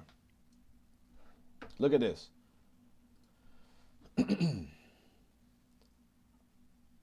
Still in Jeremiah 30, verse 7. And this is what I'm saying. The Most High is not going to allow us to just be destroyed without warning us first. And those who have, like Christ always said, those who have eyes to see and hear, let them see and hear. But if you choose to ignore it, if you choose to say, oh, there's a conspiracy, oh, yeah, this is never going to happen. Yeah, Christ was supposed to be coming back since I was a baby. Yeah, okay. And go back into the world. Whatever comes to you is what's going to come to you. But the scriptures tells us clearly here, it says, alas, for the day is great, so that none is like it. So here it is. This is something that's going to happen that we cannot stop. We can agree to that. It is even the time of Jacob's trouble. You see? But he shall be saved out of it. So even though it's going to be a time that was never seen before on earth, there's a guaranteed here that says that Jacob will be saved out of it.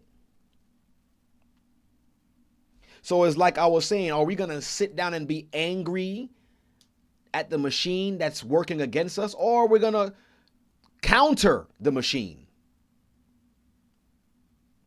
The choice is yours. It's like when Kanye was saying, yo, slavery was a choice. Everybody was upset. How could you say that? How could you? Okay, on the surface, yeah, it looked like slavery, we didn't have a choice because they forced us on ships.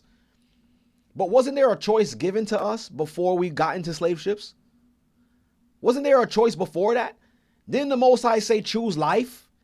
You choose ye this day which God you going to serve? You don't remember that? Remember Joshua said that?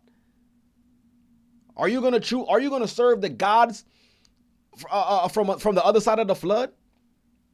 Or the gods of Egypt? Or are you going to serve the God of the house of the children of Israel? The God of our fathers, Abraham, Isaac, and Jacob. Which one are you going to choose? It's a choice.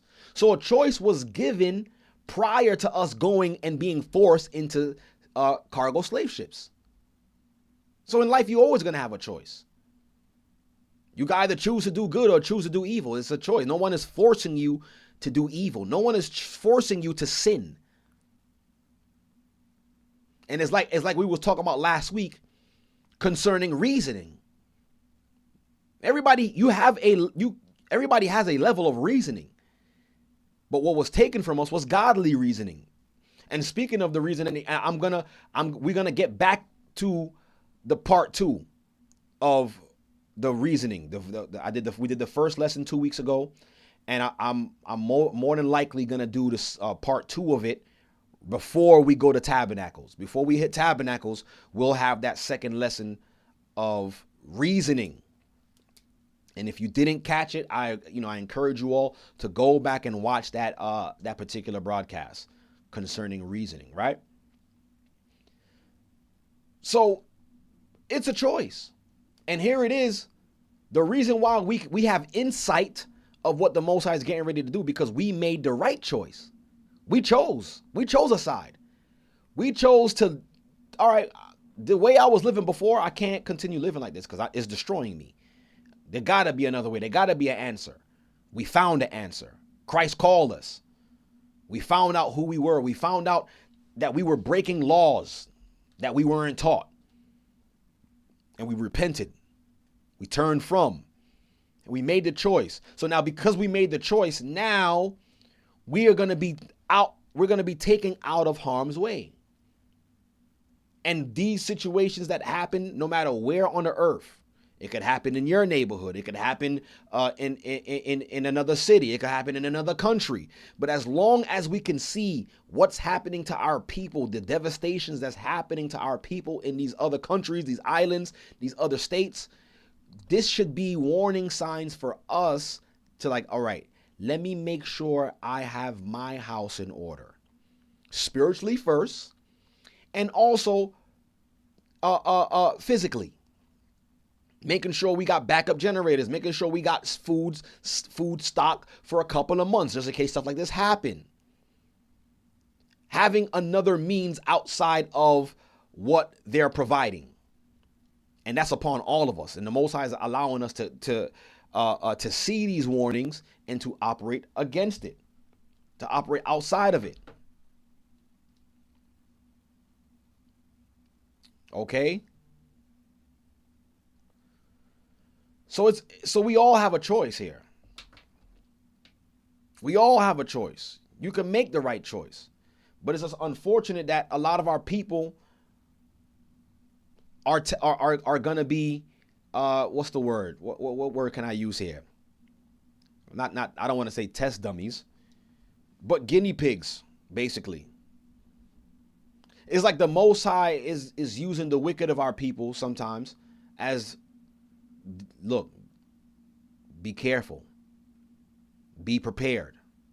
And it's unfortunate that we got to talk like that because not all of our people have eyes to see. And I'm pretty sure if our people is in these devastations, the Most High is going to make a way. He's always, and you see, the Most High always makes a way for the righteous. What the scripture says in Psalms 91. Though 10,000 fall on my right hand and on my left, it shall not come near you. It shall not come near thee. You see? So we gotta have full assurance of faith in the God that we serve.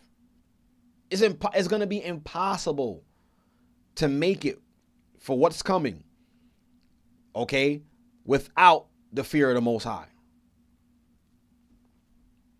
And I'm pretty sure in Gary, Indiana right now, and in other parts of the earth where our people is going through it and suffering, I'm pretty sure there's good people amongst them as well too. They believe that they're good people. But what good is being good people without having eyes to see what the Most High is doing? What he's bringing, what the devastation that he's going to be bringing on this earth. You could be a good person, yeah, but what about knowing what the Most High's will is for your life? What about preparing against what he said is going to bring, what he's going to bring forth? And that's the beauty about it. We have insight of what the Most High said he's going to do on this earth. And he's given us all the opportunity to prepare outside of his destruction. He don't do that with everybody. And this is why I always say, look back 6 years ago when the world was under the stupor and they listened to a man named Anthony Fauci. The world listened to Dr. Fauci. And where did that get them? But guess what? The eyes of the Most High was upon his saints. And a lot of us was protected outside of that. So if 6 years ago they didn't teach you anything, I don't know what will. And guess what? 6 years ago, we didn't really see nothing. That was like a walk in the park. So can you imagine when actual real devastation comes and takes place? If you're not rooted and you're not grounded, can you imagine the decisions that people are going to make from whatever the talking heads come on the screen and say that they got to do? People were hugging their families between plastic bags. I'm like, I can't believe they really got the world to do this foolishness.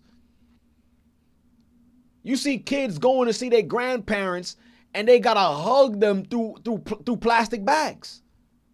I'm like, yo, this can't be Earth. Are we still on Earth? Is this planet Earth? Like, did our Earth go into another dimension? Like we're in Earth number 4? Like which Earth is this? You had people hugging their family, their loved ones between plastic bags. You had people driving in the cars by themselves, windows wind up in 80-degree weather with mask on.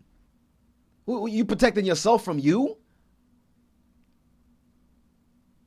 And this is what the world looks like without guidance. When you're not being led by the Most High, it's clearly going to be shown. This is what's going to separate the light from the dark. Like, you see a stupor, darkness right there all over the place. The Most High is actually drawing the line in the sand right now. He's actually severing the light from the dark. If you're part of the light, you're not going to fall into the stupor. Being ridiculous, being afraid. You can't go outside. You go outside, you're going to get sick. While after they turn off the cameras, they're all outside partying, drinking martinis and all of that. And there was like a video I seen that came out that the actors, right? They like before the cameras came on, they all made sure you got put your mask on, and everybody rushed and put their mask on, and the cameras came on, and then they were and they giving a report. But before that, y'all was all skin to skin, talking face to face, no mask. With the cameras coming on, everybody rushing to put their mask on, and everybody standing straight like this, like and reporting on something that's not even there. So if you was flustered and out of order and out of place 6 years ago, you're not gonna make it to what's coming. You're not making it. But if you're here now and the Most High gave you eyes to see the delusion that you was under, first and foremost, give all praises to the Most High. You better not go a day without thanking the Most High. You better not go a day without giving him praise, because he got you here. Then after that, right? After that, continue to have faith and follow him moving forward. No, you're no longer under that stupor. That's why it's better to be here with the Most High than to be out there with the wolves. Because as you can see, the wolves don't care about our people. Still got 68,000 of our people without running electricity. Talking about something's gonna come back on next week. Why you can't fix it now? Like, what's happening? What is this power company doing right now that y'all can't fix it? It's a game.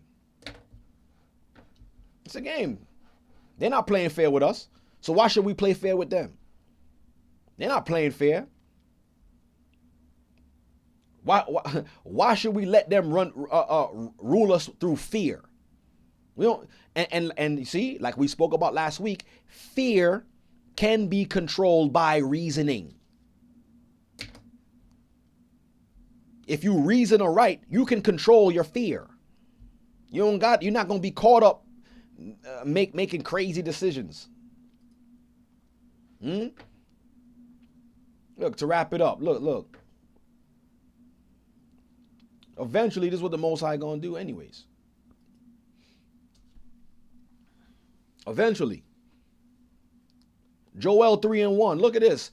For behold, in those days and in that time, when I shall bring again the captivity of Judah and Jerusalem, and when he bring us back, it's gonna be after all of the commotions and all of the things that they got planned against us.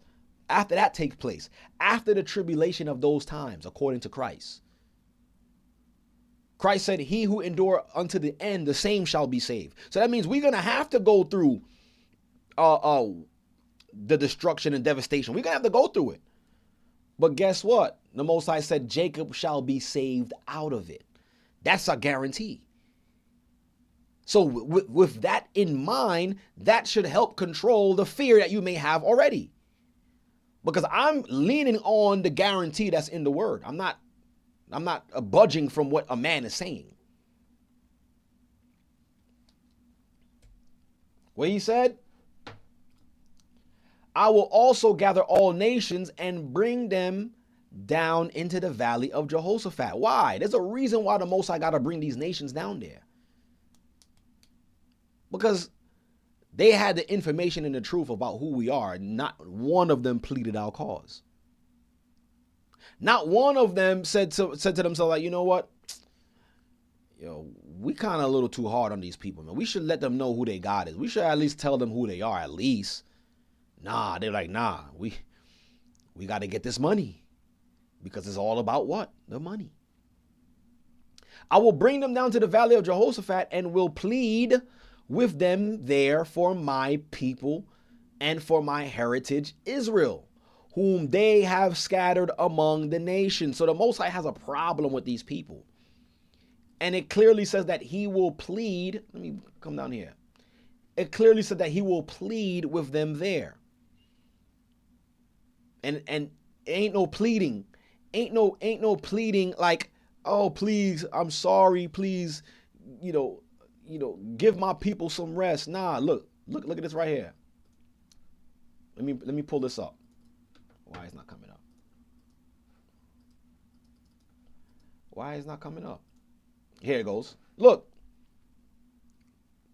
The Hebrew word there for plead. Shafat. Right? What it says? Pronounce sentence. That's what the word plead means there. He's going to render the sentence right then and there. Guilty. Bang the gavel there. That's what it means to plead there. See? Pronounce sentence for or against. By implication, to vindicate or punish. That's why he's bringing those nations there to the valley of Jehoshaphat. To punish, to vindicate, to govern. Okay, this is what the Most High is getting ready to do. So he said, I will what? I will plead with them there for my people. I will punish them there for my people, for my heritage,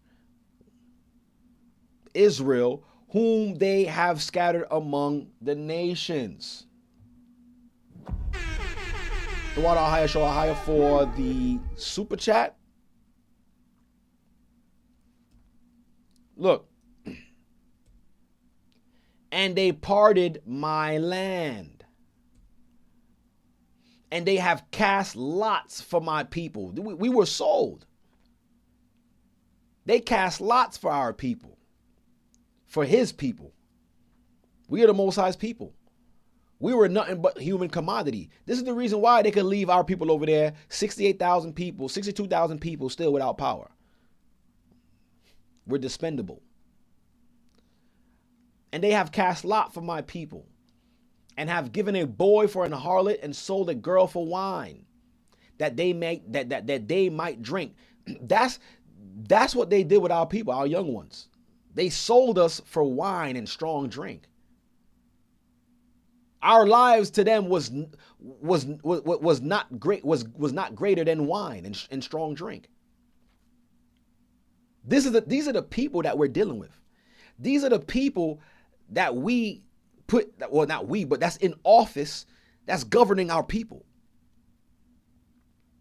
So if they could trade us back then for wine and strong drink, what do you think they're going to trade us in for right now? Money is nothing to that. Like you think they're going to pick us over the bag of money? You think again, when they were selling us back then for strong drink.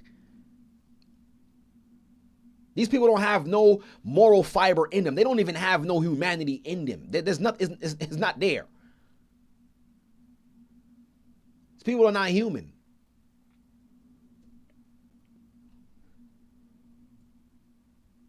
Right? Yea. And what, hold on, where is that? Yeah. And yea. And what have ye to do with me, O Tyre and Zidon, and all the coasts of Palestine? Will ye render me a recompense? Because why? These are the surrounding nations that were around Israel during the time. During the time of 70 AD, when we fled, when we had to leave Jerusalem, these were the surrounding nations that were surrounding Israel that always tried to encroach our borders. They've always wanted the land for themselves. This is the reason why you have the Palestinians and Edom right now fighting for the land. They always was fighting for the land, and they took that opportunity when we was out of there to go up in there. This is why he asking the question, what do you have to do with me, O Tyre and Zidon, and all the coasts of Palestine? Will ye render me a recompense? Can you repay me for what you did to my people, my children, my inheritance? What are you going to pay me? And the Most High got the perfect payment right here. Look. It's going to be pain in blood. Look. I'm not saying it. It's saying it right here. Look. Well, it says it in verse 21, but we'll get there. It says, and if ye recompense me, swiftly and speedily will I return your recompense upon your own head. Because ye have taken my silver and my gold, and have carried into your temples my goodly pleasant things. Yeah, the world got rich off of the diminishing of the children of Israel. All the gold that was in the temple, all of the goodly material, and all of that stuff, the linen, all of that stuff. The linen, the altars, the incense, they took all of that. And they filled their temples and gave it to their gods. Right? Because ye have taken my silver and my gold, and have carried into your temples my goodly pleasant things. The children also of Judah and the children of Jerusalem have ye sold unto the Grecians. We were sold to the Greeks. Sold throughout the four corners of the earth. that ye might remove them far from their borders. This was us. Behold, I will raise them out of the places whither ye have sold them, and will return your recompense upon your own head. Who else in history was sold as slave men and slave women? Who else was sold? And I know they hate the fact that we could understand this. We could identify this now. I know they hate that. But it's okay. You didn't have to tell us. You didn't have to show us this. Because, I mean, leave it up to you. You would have never done it. So the Most High had to actually show us himself. Like, I don't care what what university you go into. They would have never told us this was us, that this happened to us. They would have never identified who were these that the Most High is talking about. Who was sold and scattered throughout the four corners of the earth. No university out there would have told you. So people be saying, yeah, you gotta, you gonna need some academia, brother. Where's the scholars at? Where your scholarship at? All right, you go to the scholars. Ask the scholars who this is. They're gonna run circles around you. Yeah, we know it's not clear who the author is talking about here, and we're trying to figure out it. And they saying all that to you while looking at you dead in your face, knowing that they're talking about you.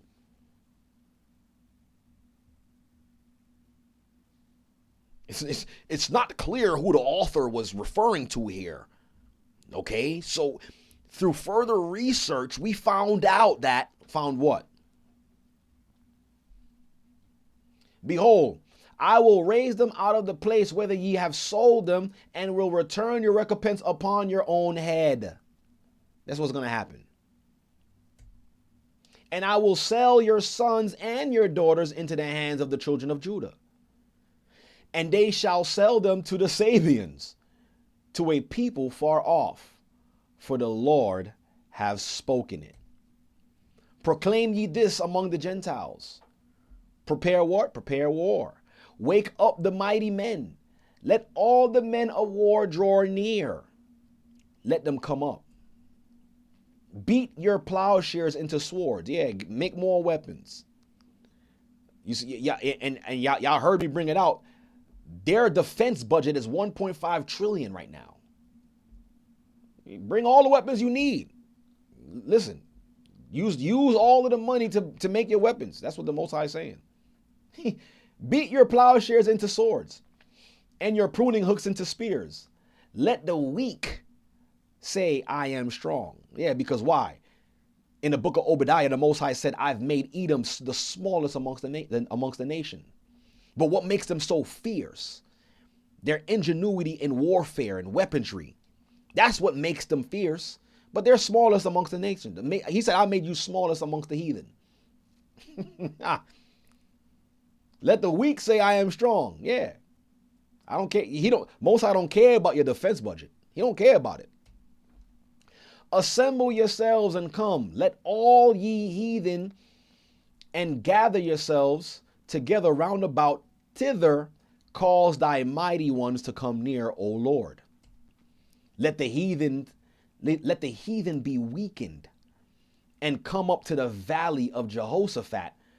For there will I sit to judge all the heathen round about. And how are the heathen is going to be weakened before the point of the valley of Jehoshaphat? The Most High is strategically having it where they will war with each other and destroy each other first, then try to war with Christ. It tells you I believe it's in 2nd Esdras, the 13th chapter. It tells you that they will leave off from the battle, from fighting one another, and go to the valley of Jehoshaphat while they're already weakened. They done spent everything that they had on wars, building missiles, bombs, guns, all of that. They depleted their funds for their final stance. Put ye in the sickle, for the harvest is ripe. So the Most High is waiting to the right opportune time to take them out. Now that's playing chess. Okay, now that's chess. Right? He said, put ye in the sickle, for the harvest is ripe. Come, get you down, for the press is full. The fats overflow, for their wickedness is great. Multitudes in the valley of decision. That's where the sentence is going to be rendered, right then and there. For the day of the Lord is near in the valley of decision. The sun and the moon shall be darkened, and the stars shall withdraw their shining. And all of the sights that we be seeing in the skies, these are markers to let us know that these things is possible. The sun could be blotted out. The stars could not give its light. All these things is possible. When we see these eclipses that be happening and certain signs in the moon, those are signs for us to know that what the Most High is speaking in the scriptures is possible to happen. The Lord shall also roar out of Zion and utter his voice from Jerusalem, and the heavens and the earth shall shake. But the Lord will be the hope of his people and the strength of the children of Israel. You see? Let me read this right here too, a matter of fact. For I will cleanse their blood that I have not cleansed, for the Lord dwelleth in Zion. Okay? That's how it's going to happen here. All right? So we don't really got nothing to worry about. Just keep the commandments, right? Prepare for you and your household, and allow the Most High to do his thing. Allow the Most High to do his thing. Because why? He made a promise that Jacob will be saved out of it. So yeah, our thoughts and our prayers go to the families that's being affected right now in Gary, Indiana. It's unfortunate that, you know, our people usually get the short end of the stick, and we have always been the casualties of war, of their war, their financial war, right? And it's unfortunate that a lot of the people over there don't even see that this is a financial opportunity for the elites over there, for billionaires, and they're getting affected. But yo, like we stated in the beginning, who's going to plead our cause? No one is going to plead our cause. So we got to be able to identify these things and understand, like, yo, it is what it is. We ain't gonna cry over spilled milk. We just see these as warnings for us who can see, so that way so when they do plan something in our area, when they do, because it's inevitable, Jacob's trouble is inevitable, we'll already have more than enough to sustain ourselves until the next event. That's how we got to look at these situations. Can't be flustered. We can't be angry. I mean, yeah, we could be angry and sin not, but are you going to stay angry, or are you going to create an opportunity? Use that to your advantage, to use these opportunities that we don't have anything going on in our neighborhoods as an opportunity to start preparing, getting our household in order, right? Because anything can happen. Who's to say that they don't, in your city right now, they don't want to build some kind of data center or some infrastructure that's going to bring revenue to your city, but your people is in the way. That travesty could happen anywhere, to any one of us. It just happened to be Indiana right now, because we seen the contracts, we see what's on the books. They want to bring the football stadium there. They want these data centers there, this infrastructure, but in hopes that it's going to help boost the economy, help the people. But in war, there's always going to be some casualties, and unfortunately, for the people of Indiana, our people have become the casualty. You know what I'm saying? We just got to be able to call it out and point it out. Be able to do some investigative work to see what's really behind it. Because I still don't understand how could this power company let this ball drop like this. Like, it don't make no sense at all. Like, how could y'all allow these people to still be without power going on 2 weeks now? But I see why. Y'all got some obligations. Y'all got some money on the table. It's okay. All right. Now we know how y'all playing. Now we just gotta play the same game. That's all we gotta do. That's all we gotta do. We see how they operate. We see how they think. We just gotta be able to make sure we are operating outside of what they could affect on us.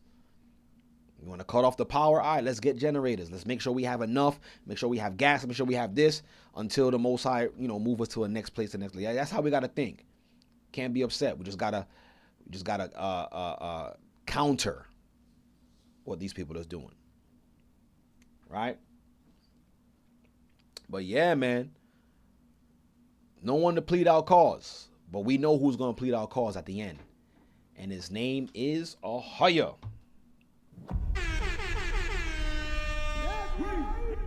And that's who's gonna plead our cause, man. That's who's gonna plead our cause. We can't. It don't matter. You got a brother in office. You got a white man, Chinese man. It don't matter. The agenda is still the same. And if it comes between choosing between us and money, they're going to choose the money all the time. Prime example, Gary, Indiana. They're gonna choose the money all the time. The people could suffer. They could wait until we get the money in order first. So, but best believe, brothers and sisters, just listen. We just gotta be prepared. Stay prayed up and sin not, man. We gotta be prepared for what's coming, man. We definitely gotta be prepared. And listen, guys, let's not forget the Hebrew and Bible Academy has already started. And if you would like to enroll, please visit us at historytimes.org. Historytimes.org to enroll. Right? You don't want to miss out, man. A wealth of information. We have the Hebrew that's being taught by Elder Lawya, the news by Elder Rawchaa and Elder Rawchaa's commentary, and we also have the lessons going into history, going into biblical understanding, knowing time, creation, all of that. You don't want to miss out, okay? Visit us at historytimes.org to enroll. The theme is From Eden to Revelation, tracing the war between truth and deception. And praise the Most High has given us the eyes to see, and he's given us the spirit of discernment to discern these times that we are living in. So clap it up for the Most High for that. Listen, man, you don't want to miss out. historytimes.org, man. Oh, man, this is my time, it's looking like. This is my time. But, at this point, matter of fact, let me look at the chat really quickly. And peace and blessings, shalom to everybody who is here right now. Thank you, guys. Let me clap it up for y'all too. Thank y'all for coming in. I appreciate y'all. Faithful viewers that faithfully wait every week for us to come on, whether it be Tuesday with Elder Rawchaa, whether it be Wednesday with Elder Rawchaa, whether it be Thursday with me, and Friday with Elder Rawchaa. Thank you guys for all that you guys do for the church, for what you guys do for each other as well too. There's a lot of things that you guys are doing for each other that's not even being mentioned, it's not even being spoken of. Salute to all of you guys, faithful members. Salute to all of you guys who are faithfully working for Christ's in Christ's vineyard. Salute to all of the leadership, officers, deacons, bishops, elders who may not have been mentioned and no one sees what you're doing, but guess what? The Most High see what you're doing. So I salute all of you brothers in the vineyard. Even the sisters, my sisters out there.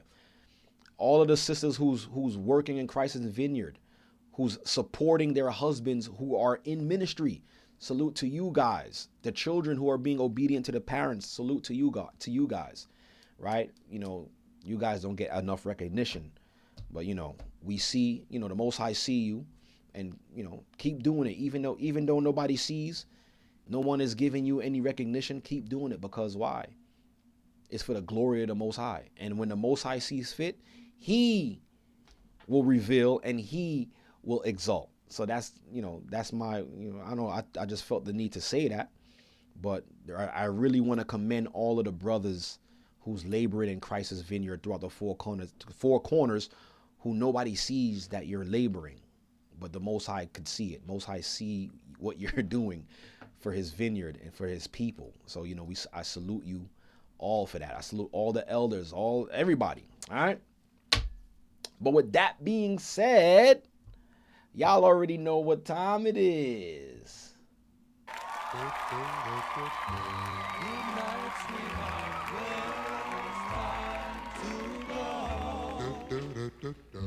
Y'all know what time it is. Y'all know I had to still bring my old sounds to the new system. You could be anywhere in the world, but you're now tuned into the Born of Levi experience. Yeah, still got my old sounds. I might have to get some new ones. Might start getting played out though, but listen, with time, all right? But bless you all. Have a great night. Have a great day tomorrow. Be safe out there. There's a lot of crazy stuff going on right now. When you get in your cars, I'm going to say this too. When y'all get in your cars to drive away and drive to work or whatever you're doing, say a prayer. Say a prayer. Why? Matter of fact, I'm going to show this right now. I see, this is crazy what I seen today. This happened today. This happened today up in Dyckman in New York. This is why you got to always make sure you prayed up. Yeah, if you driving around and you got your children in the car, man, listen, man. This happened today. Let me play this. The moment a pedestrian was thrown into the air after a Corvette collides with an SUV in Inwood. Fox 5's Antoine Lewis is live on the scene. And Antoine, right now, police still searching for one of those drivers. What can you tell us, Antoine? It's crazy. I'll get to that in just a moment, but let me set the scene here where we are in Inwood. Photojournalist Christian Perez is going to give you a look at this situation behind me. So police are telling us two people were in a Corvette that was coming in this direction eastbound on Sherman. Right at the intersection there's a lot of them where we out are, there. West 204 is where the point of impact happened. Now, as you talk about the injuries here, we can tell you at least 3 people were injured, and it's a surprise after you see this video that we just got that there were not even more. So let's show it to you. Surveillance video capturing the moment of impact when you see a Corvette going eastbound on Sherman Avenue at a high rate of speed when it collides with the Mercedes-Benz at West 204th Avenue. Now, there's a man on the sidewalk that the Corvette clipped. You never know. So, guys, be careful out there. Be safe out there. Make sure you guys say a prayer when you get in your vehicle, right? Say a prayer. Have the Most High hedge over you, protect you. Because we always behind the wheel. We always traveling, going somewhere, and we don't know what be happening in the spirit. Our angels be guarding, protecting us, and we don't even be considering that. We just driving. We just operating. So, give the Most High his praise for his protection, man. Anything can happen at any moment, man. So, be careful out there. Be safe. We got the Feast of First Fruits upon us. Next Sabbath, we'll be bringing it. I said first fruits. Did I say first fruits, guys? I meant to say blowing of the trumpets. Why I have first fruits on my brain right now? Something maybe I got to look into. But listen, we got the Feast of Trumpets, right, upon us. Next week, we'll be celebrating and bringing in the Feast of Trumpets. Then you already know, Tabernacles. It's right around the corner. Look how fast this year came and went. I feel like it was just a couple of episodes ago. I was before you talking about how crazy the beginning of the world, the beginning of the year started. With the tensions with the oil, the Venezuelan oil, right? Trump stealing that. Then the war, Iran, the Hormuz Strait. I feel like it was yesterday I was talking to y'all about that. And now look, we about to hit September. And we're getting closer and closer to their 2030 date. Listen, I'm gonna do another show about that as well too. The race to 2030. We here. Lawrence Wood says real life GTA. Yeah, you got that right. That's something that you would have seen in GTA. Oh man. Yes, Christ is speeding up time. Yeah. So, brothers and sisters, have a good night. Have a great night. Have a blessed Shabbat. And if it be the Lord's will, I will see you all next week for another episode of the Born of Levi Experience. And like I said, look out for the second installment of reasoning going into that. It's going to be a great one, so you guys don't want to miss that. All right, so with that being said, have a good night. Have a great night. Bless you all. Continue to stay prayed up and sin not, so that way we could be protected and moved out of harm's way. All right, bless you all. Have a good night. Shalom. Are you tired of reading the Bible and not really understanding what it means? Yo, you know you're reading the book upside down? I need a teacher. I got the perfect solution for you. The Hebrew and Bible Academy got you all covered. There, you'll learn the original Hebrew language with Elder Lawya, groundbreaking news from around the world with Elder Rawchaa, and all new up-to-date lessons, including ancient history with Elder Rawchaa. Visit us at historytimes.org and enroll there. The Hebrew and Bible Academy. You're invited.